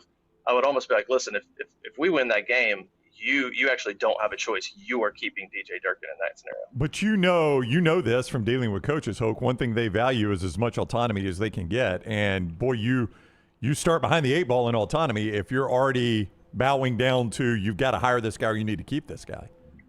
I get it. I totally. Yeah. I understand from a head coaching standpoint, you keep him, he keeps his staff. Then you wonder, hey, is the defensive line coach loyal to me or Durkin and stuff like that? I totally understand that point of view from a head coach standpoint. But I also think, if you're playing it out, roll with it, keep him. First of all, if DJ Durkin was out somewhere else, you tell me you wouldn't hire him? That'd be kind of shocking if he was available. But you bring him in. Look, you go a year, maintain a lot of the roster. And if things are different a year from now, if you want to reevaluate it. You could get a year down the road. But I don't know. I think it'd be a pretty big deal to turn down the job because you can't bring your DC when you have DJ Durkin. I mean, it's no slouch right there. So I do understand both sides of it, but I think a smart move would be for a coach to say, yeah, sure, we'll do it and keep him for a year. And maybe it goes great and you keep him. And then a year from now, if you want to revisit it at that point. But you've maintained a lot of the roster potentially in the meantime. You and I sat next to each other down at the Auburn basketball game this past week, and you were educating me on several Auburn things. One of them is timeline. I'm interested in how you feel about is like at Ole Miss. It seems to be, man, we got to know now, and that's what you and I were talking about. At Auburn, are they how big of a rush are they in? Are they in a rush, or is it wait and see? We're going to sit back and see how the chips fall. What's the timeline you feel like on the Auburn? Is there any rush there? Yeah, it's interesting. I mean, Cohen's always said right after the Iron Bowl he wants to make the announcement. I haven't sensed a rush because I think he wants to give DJ Durkin an opportunity. Now, what does that look like? I don't know. I mean, it sounds like he really wants to watch him coach these last 2-3 weeks, and maybe does he upset Alabama? It's kind of wild to me. I mean, if you think he's quality enough, if you think he's good enough to be the head coach now, winning the last game as an interim should not be the thing. I mean, if he wins the game, all of a sudden he can be head coach, but if he doesn't, he can't. That doesn't make a lot of sense to me. But I do know that Cohen's trying to give DJ Durkin a fair shot to lead the program a little bit and evaluate him. I just don't know how the timeline adds up doing that. And then because if you're doing that, then you're making a decision like days before you're trying to make an announcement. That doesn't make sense to me. That timeline doesn't make sense. So I understand wanting to evaluate him, but I think they've got to make a decision and on a guy, figure out numbers, and then he can start to work on his staff behind the scenes and things like that. And so I think the timeline on hiring a coach hasn't changed. If he's not in the playoff right after the Iron Bowl, hire him and go. I just am not sure how you properly evaluate DJ Durkin and say you're going to give him a chance, while also trying to make the hire. I feel like it's got to be made before then, and so I'm not sure about that. The other thing is the Ole Miss job. You know, I posted on our board last night. Summerall certainly is a top candidate for Auburn. He will be a top candidate for Ole Miss too, and that situation is escalating where. If Kiffin were to pop up and feel like he needs to give him an answer, and if something happens in that situation where all of a sudden Kiffin says that I'm out, if the Ole Miss job comes open, that changes the dynamic with Summerall a little bit. Not saying Auburn still can't land him, but now you've got, I think, added competition that you haven't had really to this point. So as it pertains to Summerall specifically, kind of watching that Ole Miss situation and that thing could make it more complicated for Auburn than they wanted it, but. We'll kind of wait and see how that plays out. And then there's the fact that Summerall is right in the thick of the American standings, which the winner of that conference is probably going to be in the playoffs. And I'm not saying he would stay in coaching the playoffs. I don't know how that would work out, but I am saying, I don't know how likely he is to agree to anything until at least that American Conference Championship game is over, which is another week after the Iron Bowl, to your point there. Yeah, it's weird timing. Like perfect scenario might be to land Summerall, feel like that's done verbally, and then have an agreement that Durkin's going to stay on. And then if he coaches that and makes the playoff, and you've got Durkin still here leading the program, like that to me would be a great scenario for Auburn if you keep Durkin and you know you can just keep recruiting and doing the portal, and you've got somebody like DJ still here, even if Summerall's still coaching. That seems like that would be a great scenario, but. I don't know exactly how it's going to play out. And the Durkin winning the Iron Bowl scenario is that you painted is the same exact thing that got Matt Luke the Ole Miss job, ironically replacing Hugh Freeze, as it turns out. But that's how Luke got the Ole Miss job. They made an emotional decision based on one game, essentially, because they won the Egg Bowl. And as nice a guy as Matt Luke is, that was a emotional decision that ended up being the incorrect decision there. So I to your point, Hoke, you can't let it boil down to one game. I mean, it's got to be bigger than that. No, I agree. I mean, you gotta know now. I mean, you just have to know now if you think he's head coach material. And it just doesn't matter if that game is a win or lose. I'm just saying, if you decided he wasn't head coach and you think you're trying to keep him as DC, if he wins that game, then I think you go back to whoever the coach is and go, he's staying. He can't win that game, and then you leave. The whole roster would leave. It'd be bad. Before you go, one quick basketball question. I went to the game Sunday thinking to myself, Houston's going to win this game. I hope Stephen Pearl and Auburn can keep it close. I left, much like Stephen did, thinking, man, Auburn should have won that game. And I also left thinking, wow, that team, as they get closer and closer together and play together more, they're going to be really good in the league. I'm interested to see what you thought of that performance and what's left out there for this team down the stretch, and how you reacted when Stephen Pearl said on the postgame podium that moral victories are for losers. I thought his postgame comments were perfect. I did too, actually. I thought that was funny to me, and I also I liked the comments when he got questions about, hey, how were you able to match Houston's physicality? And he's like, listen, I respect them, but like that's what we do. We are that scrappy team, and so like I'm not surprised at all that we hung with them in that regard. So I liked that. Yeah, I was. A little bit surprised. I mean, I think this Auburn team's got talent, but the one question I kind of have is rebounding, interior defense, like just from look, Elijah Freeman was D2, and Caden Magwood and Sebastian are freshmen, and Jovic is a Euro transfer, and Abdul's a G. You got half the roster that hadn't even played a D1 game until 2 weeks ago. So, knowing what they were going to do against Houston, a team that is, arguably the most physical sort of program in college basketball, was, I think, a legitimate question and a curious question. But they equipped themselves really, really well. I thought they played really hard. I mean, the rebounding battle was almost even, which was impressive. So I think what it does is I still think they have a long way to go. mainly it was 6 guys, so you've got to build up. Caden Magwood has got to play more. Jovic, we'll see kind of how he adjusts to the game. You need a little bit more out of him. Bashir is just he was hurt, so he's a little bit lean. I think he needs to get bigger and stronger, but he's such a good shooter. I don't know where he'll fit in, but certainly Magwood and Jovic you have to get a little bit more from them. It can't be us just a 6-man rotation all season. And so I think there's still a lot to go. But listen, Keyshawn Murphy, when he gets back to 100%, you see the value he has on the floor. Him, Keyshawn Hall, and Tahad Pettiford, that's a really, really good trio. And then you got to build on that. So the great thing for Steven is he can take that film and go, okay, I see the effort you're capable of. I see how you can lock into a scouting report. So now that's like the starting point. So now you can't slip backwards from there. So when you go play Arizona or Michigan or Oregon or NC State or whoever they're going to play non-conference, you've got a little bit of a standard there to show them. So I think it was a good game for some of those young guys to have a little bit of belief that, like, hey, I belong, and we can go out there and compete. So I think it was really encouraging. Yes, moral victories are for losers. Yeah. But it still can be an encouraging game for those kids. @_Jay Hokanson is where you follow Hoke. On 3 is where you see all of his work, Auburn's On 3 site there. And it's a great time to do that with the coaching search and basketball starting and all of that. Hoke, we appreciate the time, man. Enjoy the week, and we'll catch up again soon. All right, see you guys. All right, buddy, take care. Justin Hokanson with us on the Alexander Shannara Trial Attorneys Hotline. Heading towards 4 downs here in a second, but Tyler, if you can give me cut 15. It's our Bojangles Tender moment of the day. Tell us about Bojangles. Bojangles can be your perfect spot for those holiday parties. How about letting Bojangles cater your holiday party with all their great fried chicken, the chicken tenders, the Bo Bites, the biscuits, the fries, the sides, the sweet tea. Start to finish, they got it handled for you. And don't forget the Bo Bites, hand-breaded chicken tenders.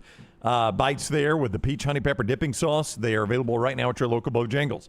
So whether it is breakfast tomorrow morning, lunch, or dinner today, your holiday party catering, your high school football or college tailgates, college football watch parties, Bojangles is the place to go. Make it Bo time.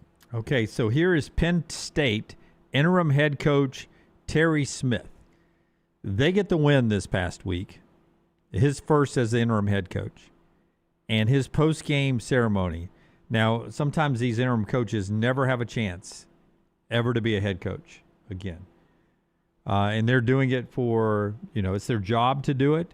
And sometimes they're doing it for the kids. And sometimes you're checking a box for yourself personally. This blew me away when I saw it last night. So many emotions. I had all the feels listening to Terry Smith after Penn State's win. I have 2 phones. Each phone had about 500 text messages on it. Plus direct messages was like another 500 or 600. So it was really busy. I've been reached out to basically every person I've ever known in my entire life. People are super proud of me, and it's very humbling for me.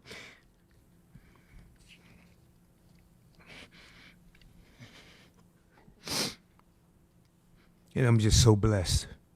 God has been so good to me through everything in my life. I have the opportunity to be the head coach at Penn State. I don't think anything has made me or my family happier than this opportunity. Saturday was, I can't even tell you how I felt. I've never been lifted off the field in my career. It's just a great moment. I'm sorry, I apologize. Yeah. That's really cool. No apologies needed. When he started talking about being lifted on the shoulders of the players is when I lost it. That's really cool. This sport, I love it so much. In just a terrible situation, and the emotional drain that whole Indiana situation had to be done away, where that should have been the first win for him because they outplayed Indiana that entire game until nut-cutting time when Indiana drove it down the field. To rebound from that and find another win, it did feel good for that guy. I'd not seen that until just now, but I saw the celebration after they beat Michigan State Saturday night. And that was just pretty cool to see that in and of itself. But to hear how it made him feel, that is really neat. Yeah. No, when he went up on those shoulders, it was something special. And that fan base catches a lot of heat sometimes. And I've been at bowl games with them before, and they are loud. You can be in a high-end restaurant, and one side of the restaurant will go, "We are," and the other side will go, "Penn State." Yeah. And they are, if you're from the South, they are everything Northern. But they're pretty cool, and they seem to be supporting Terry Smith through the end of the season. Good moment there. We do our 4 downs right now. Before we get to 4 downs, tell us about Company Distilling Browning. We got some tasting opportunities coming up, but right now you can get Company Distilling here locally. You can. Nothing makes better bourbon than good company, and Company Distilling can do that for you. You need to see what states it's available in. They're growing every day, so if it's not in your state now, it could be very soon. If it's not in your favorite restaurant or bar, request it. Company Distilling. Tell them you want Company Distilling there. Find it in the states where it's available at your local ABC stores or your local package stores. And you can always scan the QR code on the screen that Scott has right there. For more information, we've got some great tasting opportunities coming up for you with our friends from Company Distilling. Nothing makes better company than Company Distilling. First down. Listen, I don't always love celebrity birthdays, but I worked them in yesterday when I did 4 downs. I did them today. The last 2 are celebrity birthdays, so Tyler, pay attention. Don't doze out on me. A couple of sports ones first, though. James Franklin announced as head coach at Virginia Tech. Okay. More championship game appearances in your conference. Conference championship game appearances next 5 years. James Franklin at Virginia Tech or his old school Penn State? So I get the blind, I don't know who Penn State's going to hire part of this question. Even whoever Penn State hires, I think I'm going to go James Franklin here. I've got confidence. See, here's the thing. What has always plagued James Franklin? What's always plagued James Franklin? Can't win the big games. He's a great coach, except he can't win the big games. Yeah. And really, it's not the big game. It is the big games, but really what everybody focuses on is his record against the top 10. How often is he going to do that in the ACC? Not as many. I mean, so if that's the thing that you can't beat the top 10 teams, well, guess what? You're not going to be asked to do that a lot in the ACC. And by the way, top 10 Florida State, top 10 Clemson looks different than usually number 1 Ohio State. Yeah. So I'm actually going to say James Franklin will make it more than his old school of Penn State. I'll go James Franklin on this one. After complimenting the Penn State fan base, I'm going to say James Franklin as well, and probably double what Penn State does. Yeah, it wouldn't surprise me. Could be 2-0 in 5 years. Wouldn't surprise me. As one Hokie fan texted me earlier today, we're back. Second down. Another coaching thing. Okay. Depending on where Lane Kiffin lands, doesn't matter. More wins next year. Ole Miss or LSU, as you said here right now. Speaking of where Lane Kiffin is going to land, he's being interviewed by McAfee right now, so it'll be interesting to see if he says anything of note on this Pat McAfee interview. He is. It just popped up. Yeah. I see he is there in Oxford. Yep. There's no doubt he is pulling some strings in that interview. I mean, let me just quickly ask this. Would it surprise you if in the course of this interview he announces he's staying at Ole Miss? It'd be a good place to do it. I mean, hang on. I haven't even been answered yet. I just got sidetracked on this because I had seen McAfee tease it, but he teased it, and it's about 10 minutes late, so I wondered if Lane had backed out. So, I mean, it wouldn't shock me if Lane does that, if he announces on this interview, oh, by the way, Pat, I'm staying. We're staying. He does the Lane apparently on TV used the F word about the officiating at the end of that half. I didn't see it, but so my question was what? I got sidetracked there, Jim. I'm sorry. More wins next year, Ole Miss or LSU? And I'm going to say he stays at Ole Miss, and it's Ole Miss. Okay, so you're staying at Ole Miss now. It seemed like yesterday you thought he was going. No, I said he could have ended it all yesterday. But I think the longer this goes, I think he's going to feel the pressure to stay at Ole Miss, and he's going to stay there. But okay. Third down. That is completely a guess. We'll finish this so that we can react to him staying at Ole Miss. Kirk Hammett, guitarist Metallica, for those that don't follow this stuff. It's his birthday today. Kirk Hammett, born in San Francisco on this day back in the day. He bought his first Marshall amplifier in 1980 by working at one of these fast food restaurants. Which one? Was it McDonald's, Whataburger, In-N-Out, or Burger King? I'm going to say it was In-N-Out, Tyler. Is he a California guy? San Francisco, I just said. Yeah, Born in San I was Is that a also California thinking Jim? In-N-Out. Yeah, I'm going to go In-N-Out. Yeah, I'm going to say, although it feels like Jim has baited me into saying that by saying he's from San Francisco, thinking, California In-N-Out. You've learned very well. Yes. I threw San Francisco, his birthplace, and threw In-N-Out in there just to get you off the track. If it's not In-N-Out, it's what? McDonald's. It's not McDonald's. Burger King. The rare Burger King win here. Yeah. 1980. Burger King in 1980. Very different. That's how he bought his first very different. Burger King in the 80s. Very different. Yeah. Fourth down. Happy birthday, David Ortiz. Happy birthday, Caleb Williams. David Ortiz, 3-time World Series champions. Does Caleb Williams get at least 3 playoff wins in his career?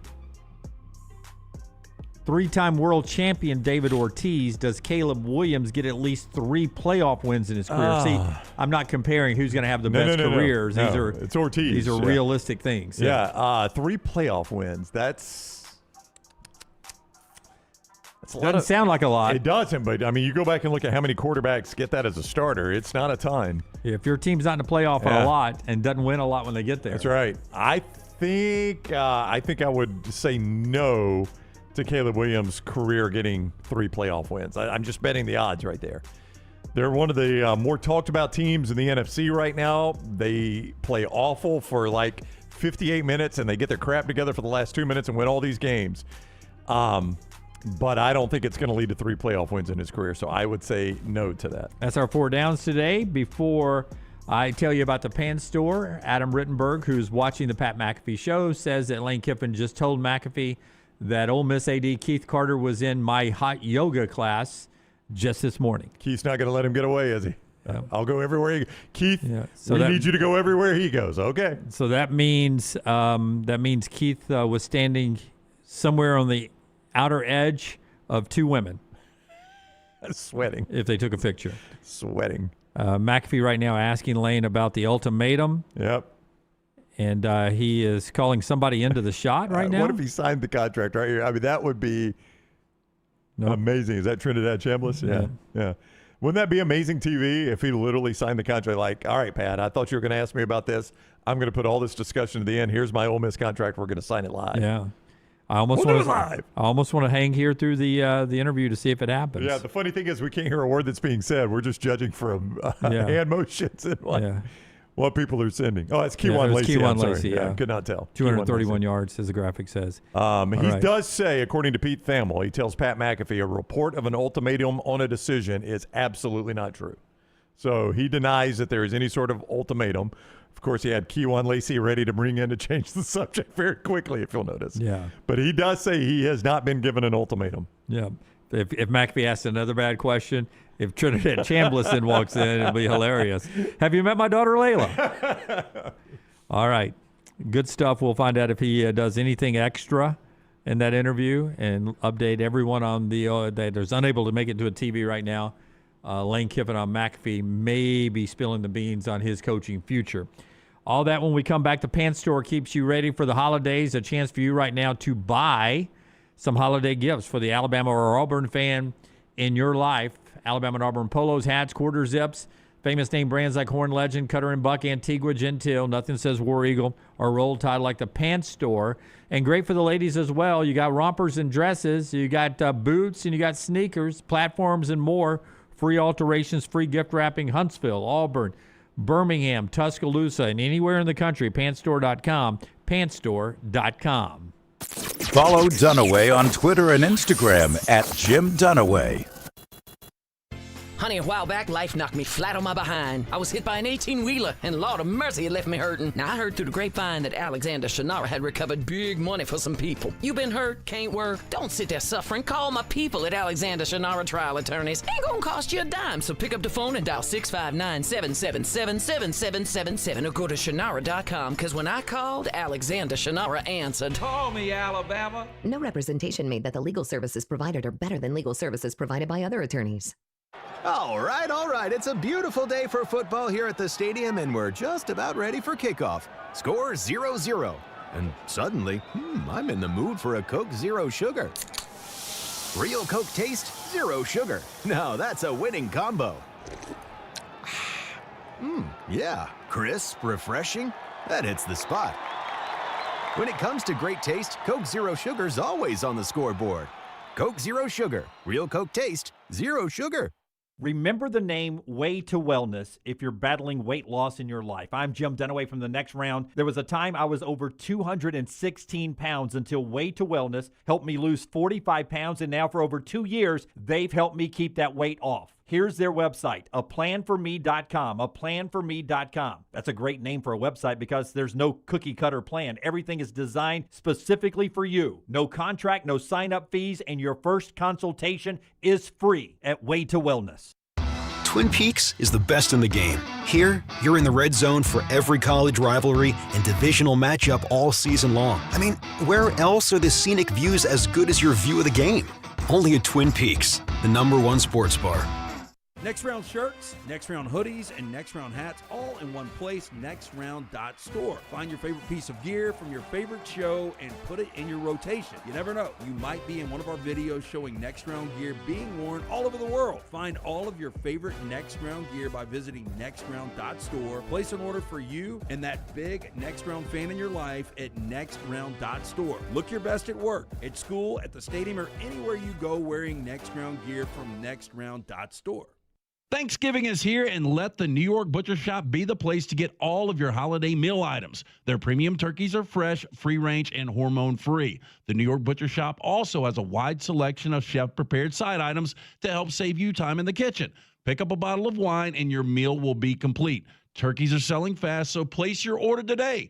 2 locations to serve you, in Cahaba Heights and on Highway 119 in Greystone. The New York Butcher Shop. Rare quality, well-done service.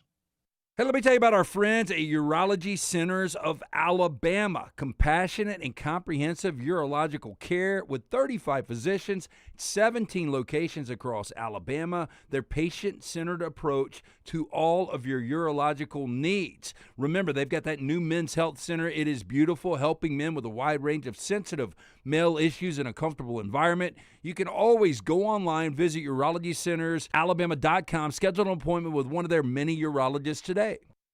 It's bow time. Tired of choosing between sweet and savory? Why not have both? Introducing Bojangles' new chicken and bowberry waffles. The bold Cajun chicken filet you love, now drizzled with a bowberry honey glaze and sandwiched between 2 warm waffles.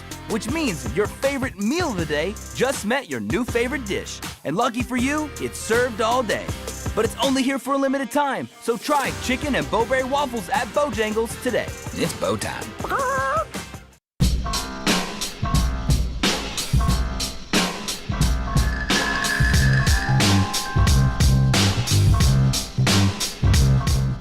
Our friends at Way to Wellness giving you an update on the wellness of Lane Kiffin's interview with McAfee. Anything else he said there in the commercial break? Not that I have seen. Apparently all he's said that is of note was that he has not been given the ultimatum. That's the only thing I've seen on the reports here. That he's not been given an ultimatum by Ole Miss. He goes on to say, "We're having a blast. I'm loving it here. I'm loving it here," is his quote.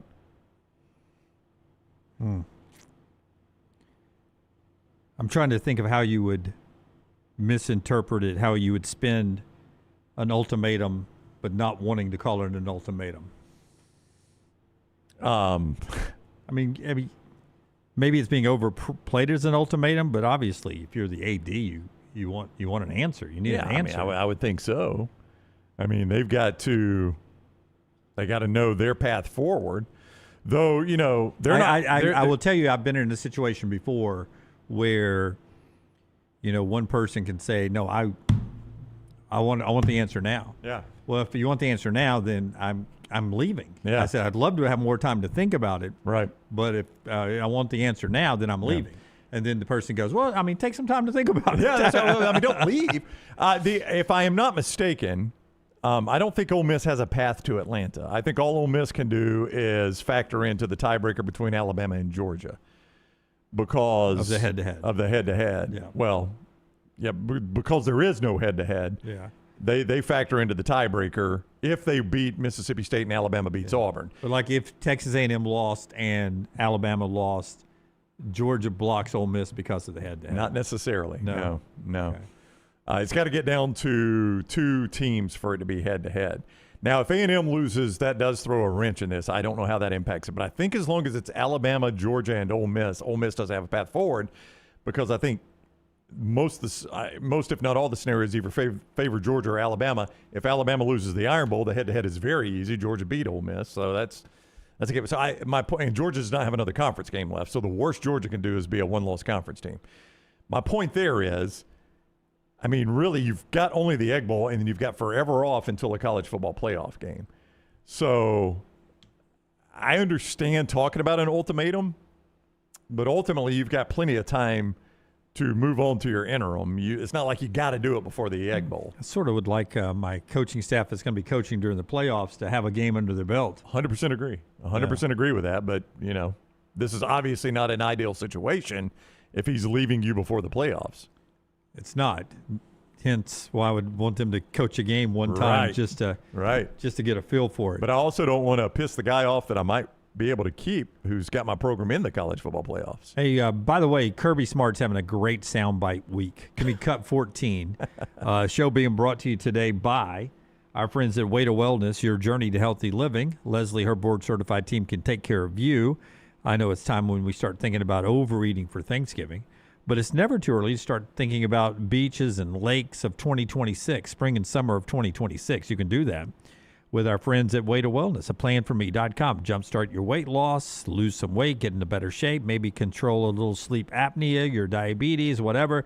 Leslie's got 1,000 different ways to help you there. Aplanforme.com, aplanforme.com. No contracts, no sign-up fee, and everything is no cookie cutter plan. Everything's different for each person. Maybe you want injection therapy. Maybe you want to use protein bars like I do to take down bad snacking. Some meal replacements to make it easier during a tough work week. A variety of different things they can do, all right there at aplanforme.com, Way to Wellness.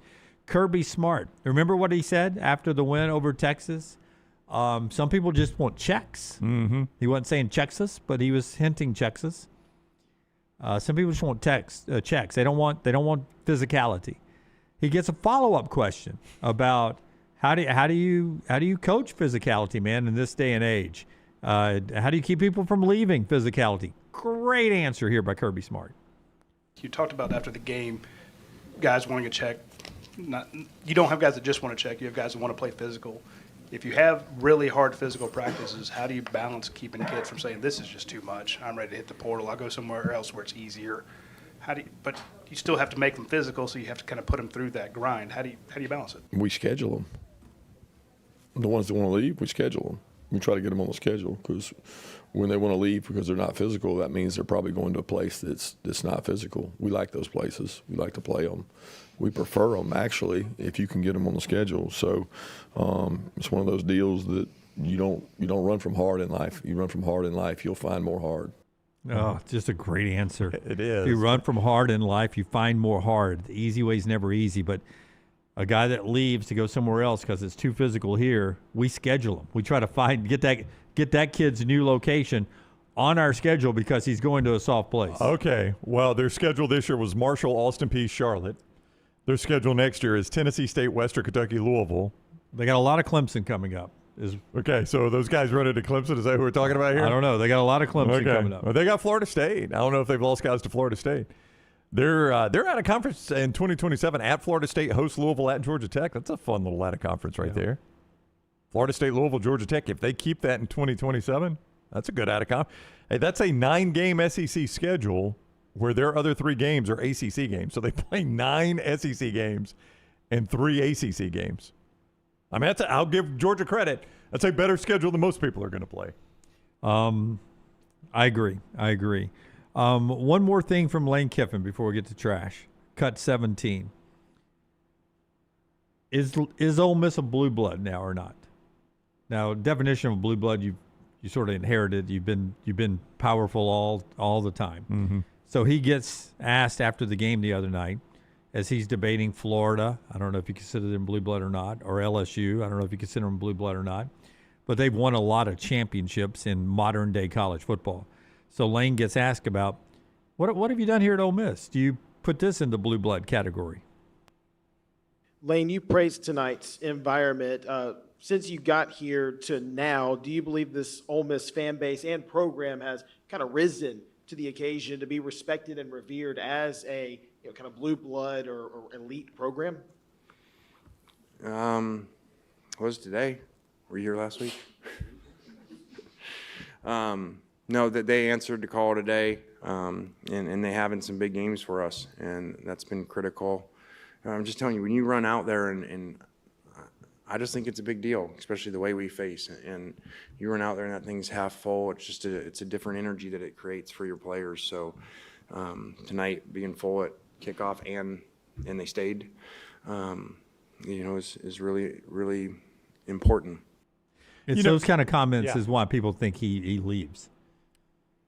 Because they're not a blue blood? No, because he's been talking about the fans and their engagement frequently this year and in his time there. I will tell you, though, that in September when he runs out of the tunnel at the Swamp for a 2:30 game that they're playing Charlotte, he's going to run into a lot of empty seats, too. That's true. You're right about that. The whole blue blood discussion, though, if both jobs are open today, Jim, would you take Nebraska or Ole Miss? Nebraska or Ole Miss? I would take Ole Miss. Both are blue bloods. I mean, one's a blue blood, one is not. One's considered a blue blood, one is not, I guess I should say. Yeah, I think Nebraska may have had a transfusion. A blood transfusion, not a transfusion of the drink, a blood transfusion.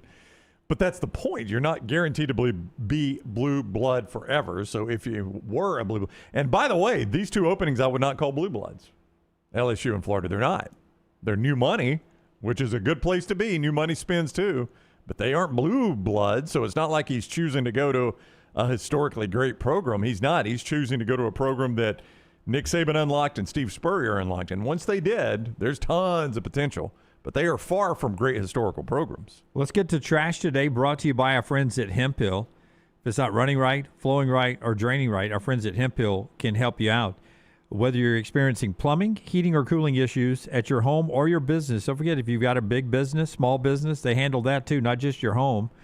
They're ready to serve you. 205-229-2090. HempHillServices.com. Since the 1950s. Wow. The 1950s, the most trusted name in home services. Our friends at Hemp Hill, they bring you trash. Tyler?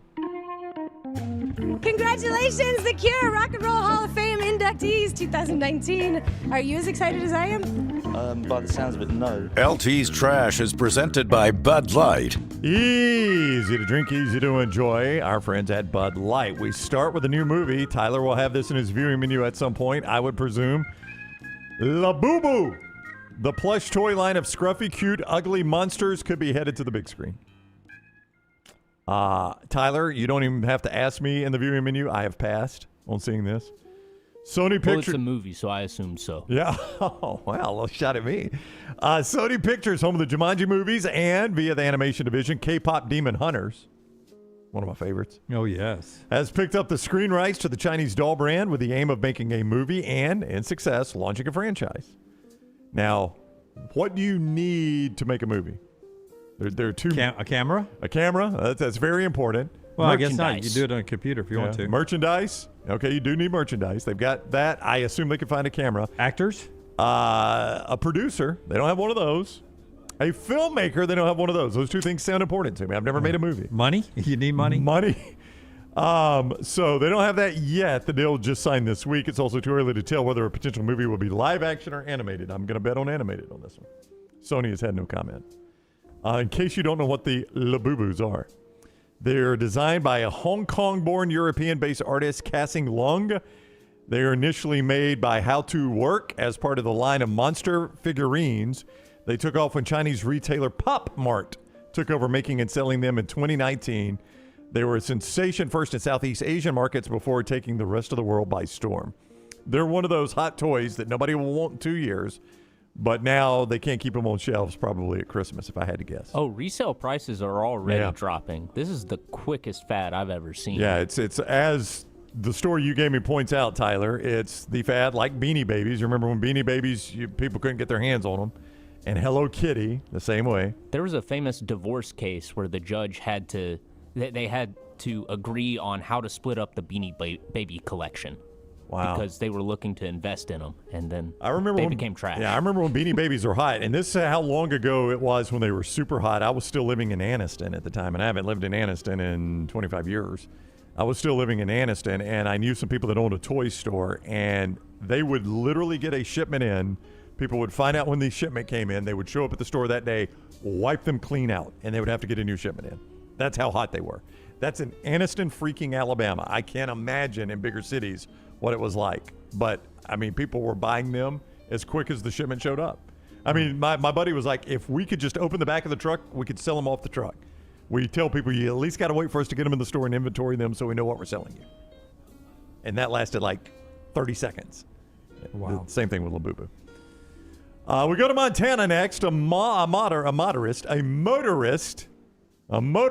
told police that he was busy attempting to urinate into a Budweiser can when he accidentally plowed into another vehicle on a Montana roadway, according to court records. I thought of this the other day as I was... Hard to pee, easy to spill. It's actually good. I thought of this the other day as I was driving and caught myself in a situation where if I did not find a men's room soon, I was going to have to consider the 32-ounce cup of Diet Coke that I had emptied. And I've never done that. I have never gone in a cup in a car, ever in my life. Oh, I used to do it all the time as a kid on all a long the time, trip. huh? A kid on a long trip, yeah. Yeah, Dad would hand you a cup. Bottle, usually. Bottle? Yeah. I mean, not to family brag, but yes, one a cup. It's bad when you start to get to fill up the bottle. And there's a moment of panic where you go, oh no, there's no stopping. Oh, I mean, stop. At the doctor's office, I mean, when I've got to do a urine test, I mean, they give you that little cup, and then you start filling the cup up, and then you're like, well, don't you do it over a toilet where the rest can go to the toilet? But there's that transition mood Oh there. yeah, no, it's going to spill a little. Yeah. I mean, you can't get it out of the cup without you breaking the stream at some point. Yeah. I guess you can shut it off if you're more of a superhero than I am. No, once I get going, if it's going, it's going. That's right. Yeah, that's right. It's a heavy flow at that point. Yeah, as detailed. Buckle up. As detailed in a probable cause affidavit, James Howard was driving his Chevrolet Suburban on a Missoula roadway when he slammed into the rear of a Volkswagen carrying two passengers. A highway patrol officer who arrived at the crash scene Thursday evening reported seeing Howard with a, quote, large Budweiser beer can in his right hand, which he moved into the center console. Howard, cops say, handed over the beer can when asked. He said it contained urine and not beer. I mean, obviously, if it contains beer, now we've got an open container DUI situation, right? Yeah. He further explained that he rear-ended the vehicle because he was attempting to urinate in the beer can while driving. Not legal, by the way. It's distracted driving. Howard, who claimed to have consumed only one beer, reportedly smelled of alcohol. His speech was slow and slurred. His pants were wet with urine. He stated he had more than a couple of DUIs and was not supposed to be driving. I'm going to jail for a blinking long time, he apparently told cops. Yeah. Yeah. There you go. All this about peeing in the cup. Yep. Not good enough. By the way, if you're in Missoula, Montana, or anywhere in Alabama, I mean, there's a side road just boom off behind a bush or something.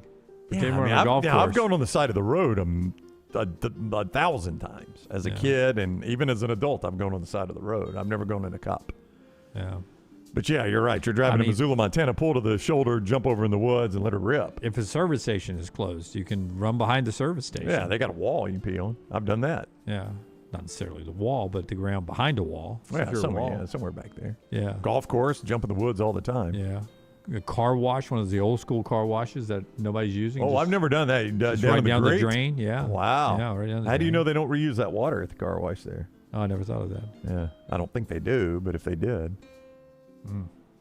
Wonder if that gets bugs off your windshield. Maybe what are you spraying on the car, honey? I don't know. It's just what. This smells like celery. Asparagus. Yeah, asparagus makes your pee stink I don't eat asparagus. so bad.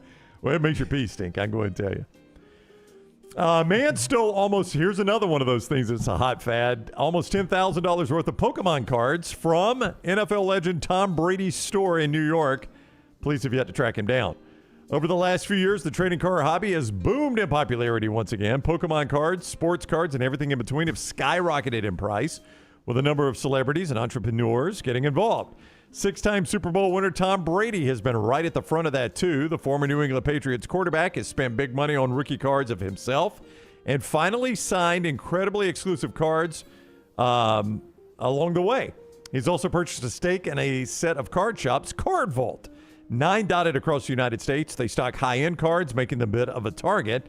NYPD revealed that his Soho, New York shop was robbed on October 20th for around $9,700 worth of collectible cards. The police department announced the man had tricked staff into believing he had paid for the items in question. In reality, his transaction had been declined, and he began to enter manual prompts into the contact payment terminal without the employee's knowledge to bypass the transaction being declined. Did not know you could do that. The suspect is wanted for grand larceny, it says here, with a number of photos being published to try to help police with their search. As per ABC, Brady purchased half the stake in Card Vault in January 2025. Well, I did not know cards would come back so big. Did not know that. But good for them.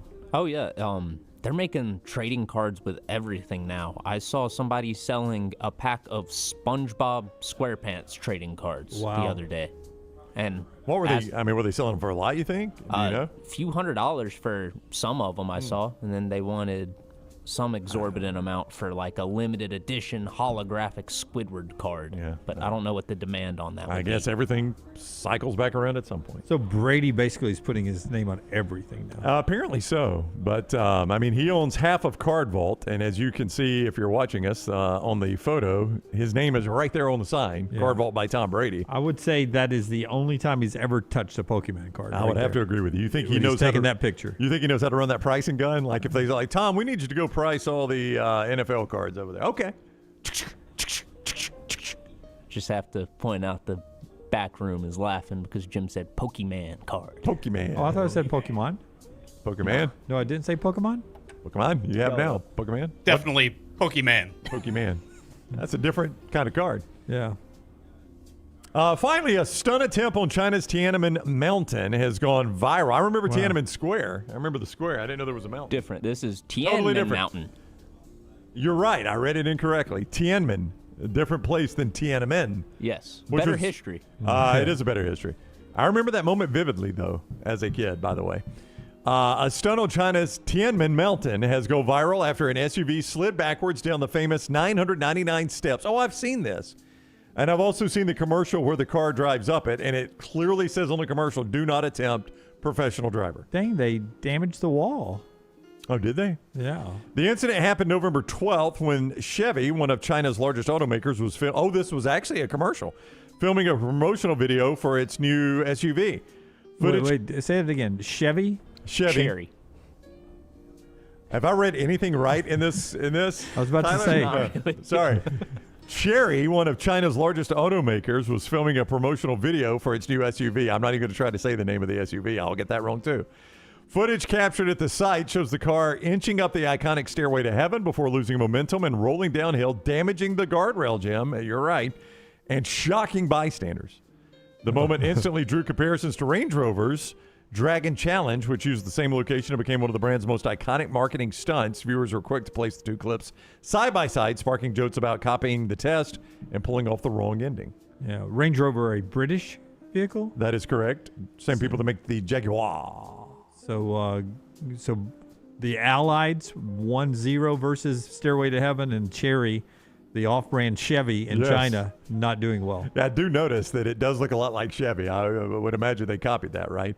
Tiananmen Mountain, by the way, one of China's most recognizable landmarks, 999 steps leading to the natural arch known as Heaven's Gates. So they call it the Stairway to Heaven. Yeah. They call it that? I didn't think they believed in that. They being people. Okay. Maybe not Chinese people, but they being people. Okay. I mean, I don't know what to believe in the press anymore. I don't know. Do they believe in God? I really don't know, Jim. Well, I think some people in China do. Chery, the car company, that sounds like Chevy and looks like Chevy when you read it very quickly, has stated they will cover the full cost of repairs to the site, and they're reviewing their safety processes. And that is trash, presented by Bud Light. That's trash today. The final hour brought to you by Champy's. Champy's world-famous fried chicken. All of a sudden, I want cherry pie now after watching that crappy car go up that Stairway to Heaven. Also another song. Yeah. Not by Warrant. Not by Warrant. Champy's Chicken. You can go down and try. I don't know. They don't have cherry pie. They got Mississippi Delta mud pie, in-house made at Champy's Chicken. They've got those hand-rolled and handmade Mississippi Delta recipe tamales They've got the brined overnight cooked to order fried chicken, the hand-cut chicken fingers, and so much more. Highway 119, champyschicken.com. Tomorrow, LT's back from his Los Angeles getaway. We will do our Whacked Out Wednesday, make a pick there. We'll hear from Ryan Grubb on how to get the offense back in groove for Alabama down the stretch here. And we'll talk a little bit more about the college football playoffs and the reaction to the show that we see tonight. Where is Alabama? Are they ahead or behind Notre Dame? That is crucial tonight for Alabama's playoff hopes and controlling their own destiny. And we'll see where they end up. And we'll talk about it tomorrow on the show. Until next time, God bless you and God bless America. Have a great day, everybody.